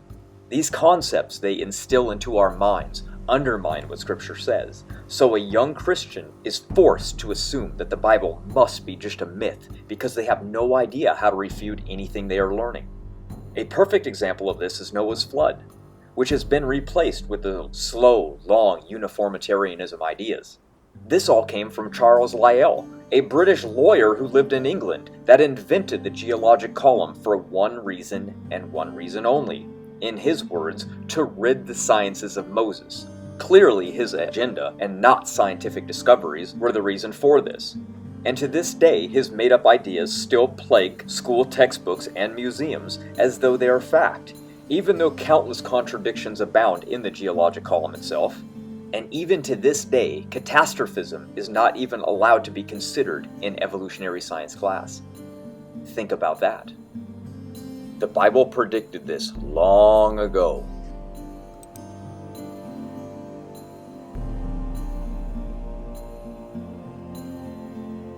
Many of the people watching this video won't care about anything I've said here. They'll object to and reject most of it because polls show that nearly half of Americans believe that the universe is younger than this sponge. And they believe in Noah's flood, even though none of that nonsense could withstand even a moment of critical examination or logical thought. The survey said... Historical genealogies, harmful genetic mutations, writing systems, mathematics, civilizations, all of these are documented at a rising 5,000 years ago. How? Why? It should be obvious. But yet, they want us to believe that humans waited 195,000 years to figure out all the same things at exactly the same time worldwide. Give me a break. They must think we are all so gullible if we're all just going to believe that nonsense.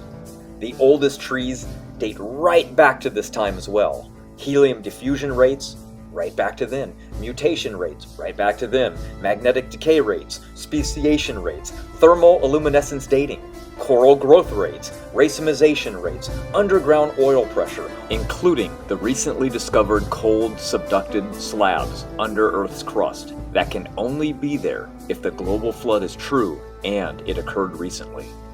All of these just so happen to date right back to that same time period. That's far beyond coincidence. The probability of all these things lining up validates that the flood account is true and that it occurred recently. The only thing left for evolutionists to argue that the Earth is old is radiometric dating. And since it cannot get the dates of known ages correct, what makes us believe that it's reliable for rocks of unknown ages correct? Clearly, it is not only unreliable, but the fact that we know today that super heavy elements rapidly decay into stable radiometric isotopes that date millions or billions of years old, even though they were just formed, proves that radiometric dating is no longer evidence for evolution or anything else for that matter.